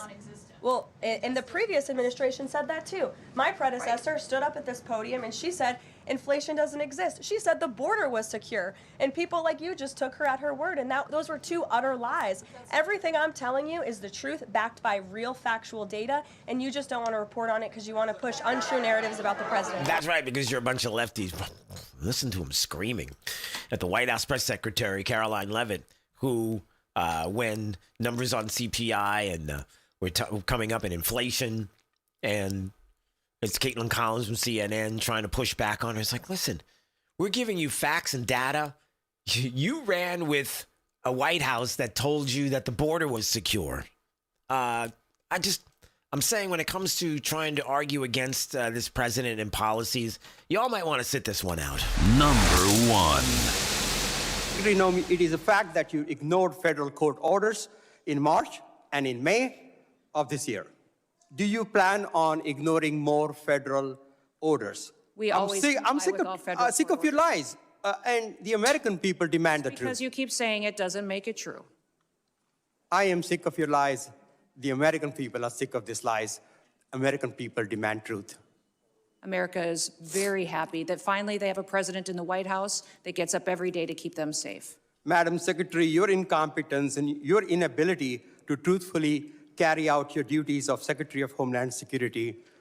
If you're not fired, will you resign? Sir, I will consider your asking me to resign as an endorsement of my work. Thank you. Wow. Yeah, I would say that gets a little attention there. So that's DHS Secretary Kristi Noem on Capitol Hill today being questioned by, what's his name, Representative Thenadar. Right, the Shri Thenadar? He's from Michigan, 13th District. That's the dude that we played the video about 3 or 4 months ago when he was being asked about his district and different places in the district, if he knew the different cities. And he was like, let's talk about food or something. He didn't want to change the subject. Like, doesn't even know his constituents, basically. And so... will you, if you don't get fired, will you resign? And she said, I'll consider you asking me to resign as an endorsement of my work. Thank you very much. Thank you very much. Drew's Top 5. Because that was actually pretty funny. All right, there was one other thing. I don't want to see if I can find it. I can't find it. Actually, yeah, I played a little earlier. I do like when the DHS secretary was ripping into Democrats, because a lot of what you heard today on Capitol Hill was all about the protection of illegals, speaking about illegals, protecting what it is that they're doing in this country. They're here illegally. Do you want to at all acknowledge that? Or no, of course not. And her answer to that was, I think it's shameful to see the defense of individuals who break our laws. We are a nation of laws. If we are not a nation of laws, we're no nation at all. And that is what we are doing every day, is following those. If you guys don't like the law, go change it. That's your job. You don't complain. I was raised by a dad who said we don't complain about things. We fix them. Well, go fix them. If you don't like the law, quit bellyaching, quit hitting and attacking our ICE officers, quit going out and protesting and screaming vile things at them, quit calling them names. We wouldn't let our children do that. Go do something that actually matters by having an honest debate and changing the law. That's your jobs. You all should be fired, in my viewpoint. Wow. Yeah. You know, and again, what I was bringing up before, some people might think that, wow, that's kind of drastic. That's kind of heavy, Drew, for you to say. You know, why work with Democrats? You know, when we were talking about Governor Spencer Cox and Governor Josh Shapiro and this kind of bromance that's brewing there and whatever they got going on. And he would make a fantastic president. Yeah, he'd be great. But again, you have Democrats who are defending people who break the laws of the United States. Explain to me. I mean, and that's just, I'm talking on the simplest of terms. I'm not even going to the more drastic things like Trump-Russia collusion hoaxes and double, triple impeachments and lawfare and all the things to bring down political opponents. The threats, and it goes even back to the IRS with Barack Obama, right? Explain to me, even with this, you have people who are defending individuals who break laws. And how are we going to figure out policy? We can't even figure out how we're going to agree on some of the most fundamental issues in this country, which is, are you here illegally? You shouldn't be. Like, what else do I need to say? But there are Democrats who are like, well, and we'll just go off on you for even suggesting otherwise and giving you every explanation in the book. They get the SADs, and then they get all angry. And if we can't agree on that, it's really, really tough to figure out how you can coalesce, come together, and work on some really good legislation or fix Obamacare. Do you see what I'm saying? I hope that makes sense. I'm just saying you have to defeat the left politically, completely, and then they have to figure out what they want to do next once they're defeated. I like that idea. You're listening to Florida's Voice with Drew Steele.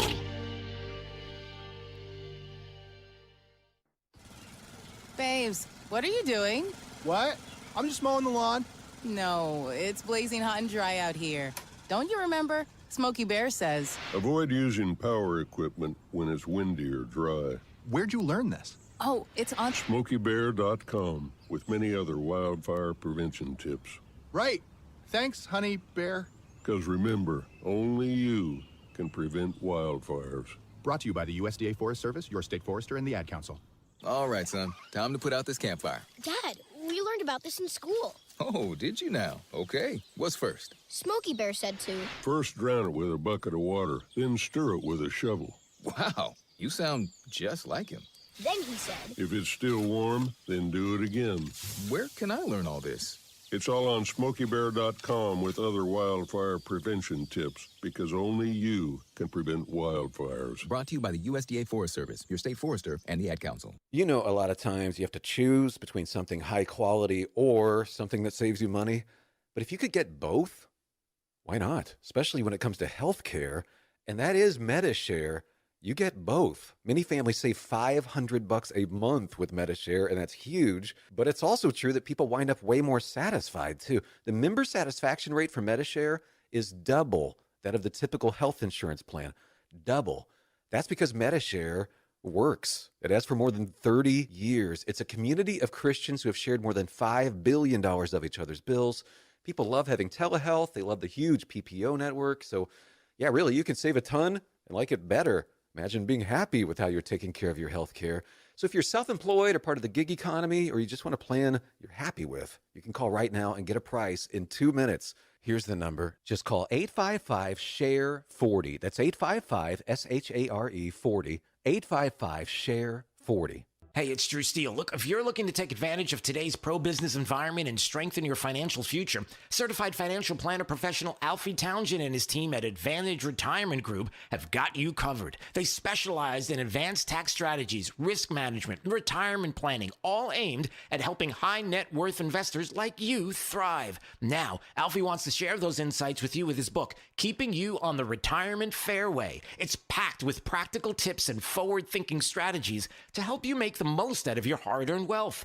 Ready to get your free copy? Text BOOK to 239-747-7470. That's 239-747-7470. Don't wait. Learn how to capitalize on that pro-business opportunities that are out there right now and secure the confident retirement you deserve.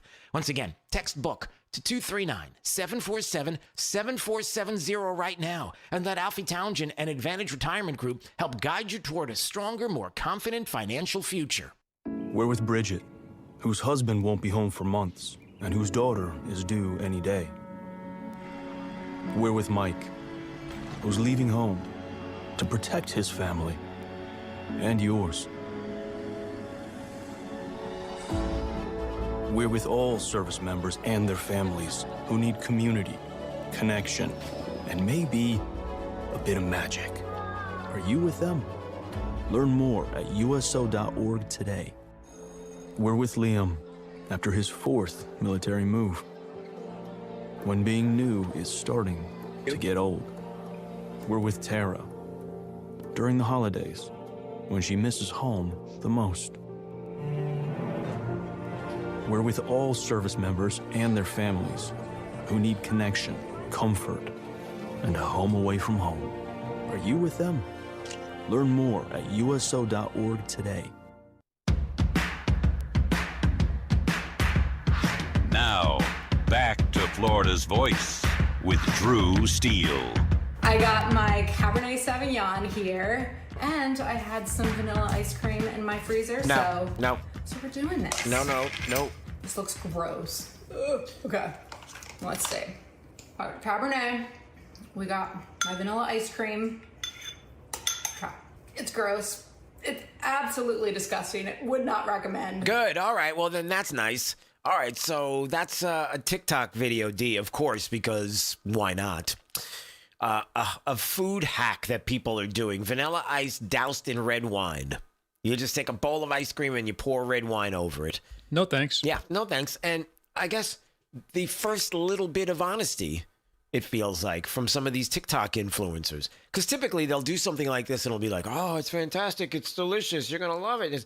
And in the meantime, they go, they're really going to do this. It's gross. These two actually said, no, this is disgusting. So don't do that. They tried out the ice cream and red wine combo. And, look, it's a good lesson for the kids. Kids, get off of TikTok. Just don't do it. Don't start making really weird food combinations. Or that's the other thing. Stay off of TikTok because you might go on there one day and you're doing your doom scrolling and all of a sudden you see your mom eating red wine and ice cream and it's like, Mom? Like that kind of thing. Like don't be part of that. Hey, D, here's something that I wanted to bring up before we go. Just to kind of double and triple reinforce what I was saying before the break, and it's this. Now, I don't know if you personally agree with me, because sometimes I get the raised eyebrow look from you, like, I'm not really sure I'm down with what you're saying. And I was talking about defeating the left politically.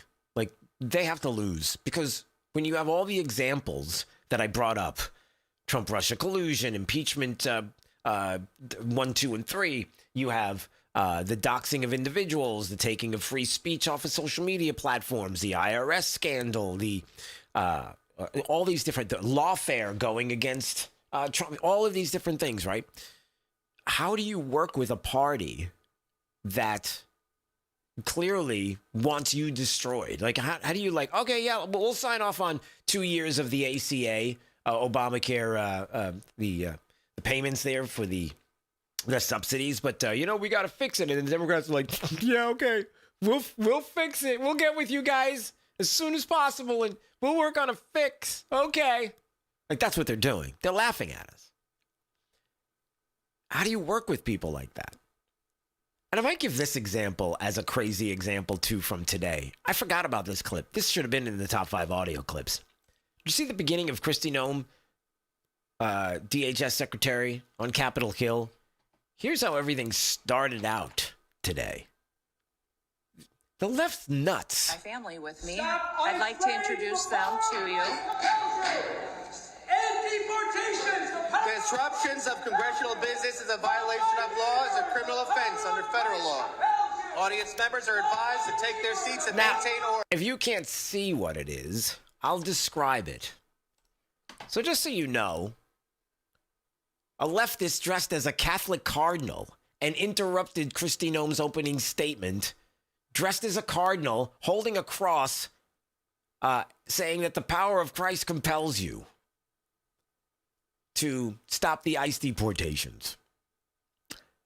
Now, as Greg Price on Twitter was pointing out, that's both a felony and a blasphemy at the same time. How am I supposed to work with you again? No, seriously. Like the first two things that come to mind is the thing that we joke about all the time, where Kristi Noem turns around, sees some dude dressed up as a Catholic cardinal, really blasphemy. What would be the word I would use? Yeah, it's blasphemous. Yeah, blasphemous. Sorry, I don't know what. It's the medication. And she's gonna turn around and go like, "Oh no, he's right. I'm so sorry. We'll stop everything now." On the flip side of it is, that's the left. How am I supposed to work with you? You're nuts. Just putting that out there, that's all. You're listening to Florida's Voice with Drew Steele. It's 4 a.m., Monday, and you're literally sucking baby snot through a tube because she's congested. Man, that's love. And if you love her that much, love her enough to make sure she's buckled in the right car seat. To make sure your child's in the right seat for their age and size, visit nhtsa.gov/the right seat. Show them you love them. Keep them safe. Visit nhtsa.gov/the right seat. Brought to you by the National Highway Traffic Safety Administration and the Ad Council. You let him try violin because you love him. And if you love him that much, love him enough to make sure he's buckled up and in the back seat. Find out more at nhtsa.gov/the right seat. Brought to you by the National Highway Traffic Safety Administration and the Ad Council. I don't think that many kids in my son's school even do it. No way. No way. No way. No way, my kid would never vape. Get your head out of the cloud. Talk to your kid about vaping. Visit talkaboutvaping.org. You're listening to Florida's Voice with Drew Steele.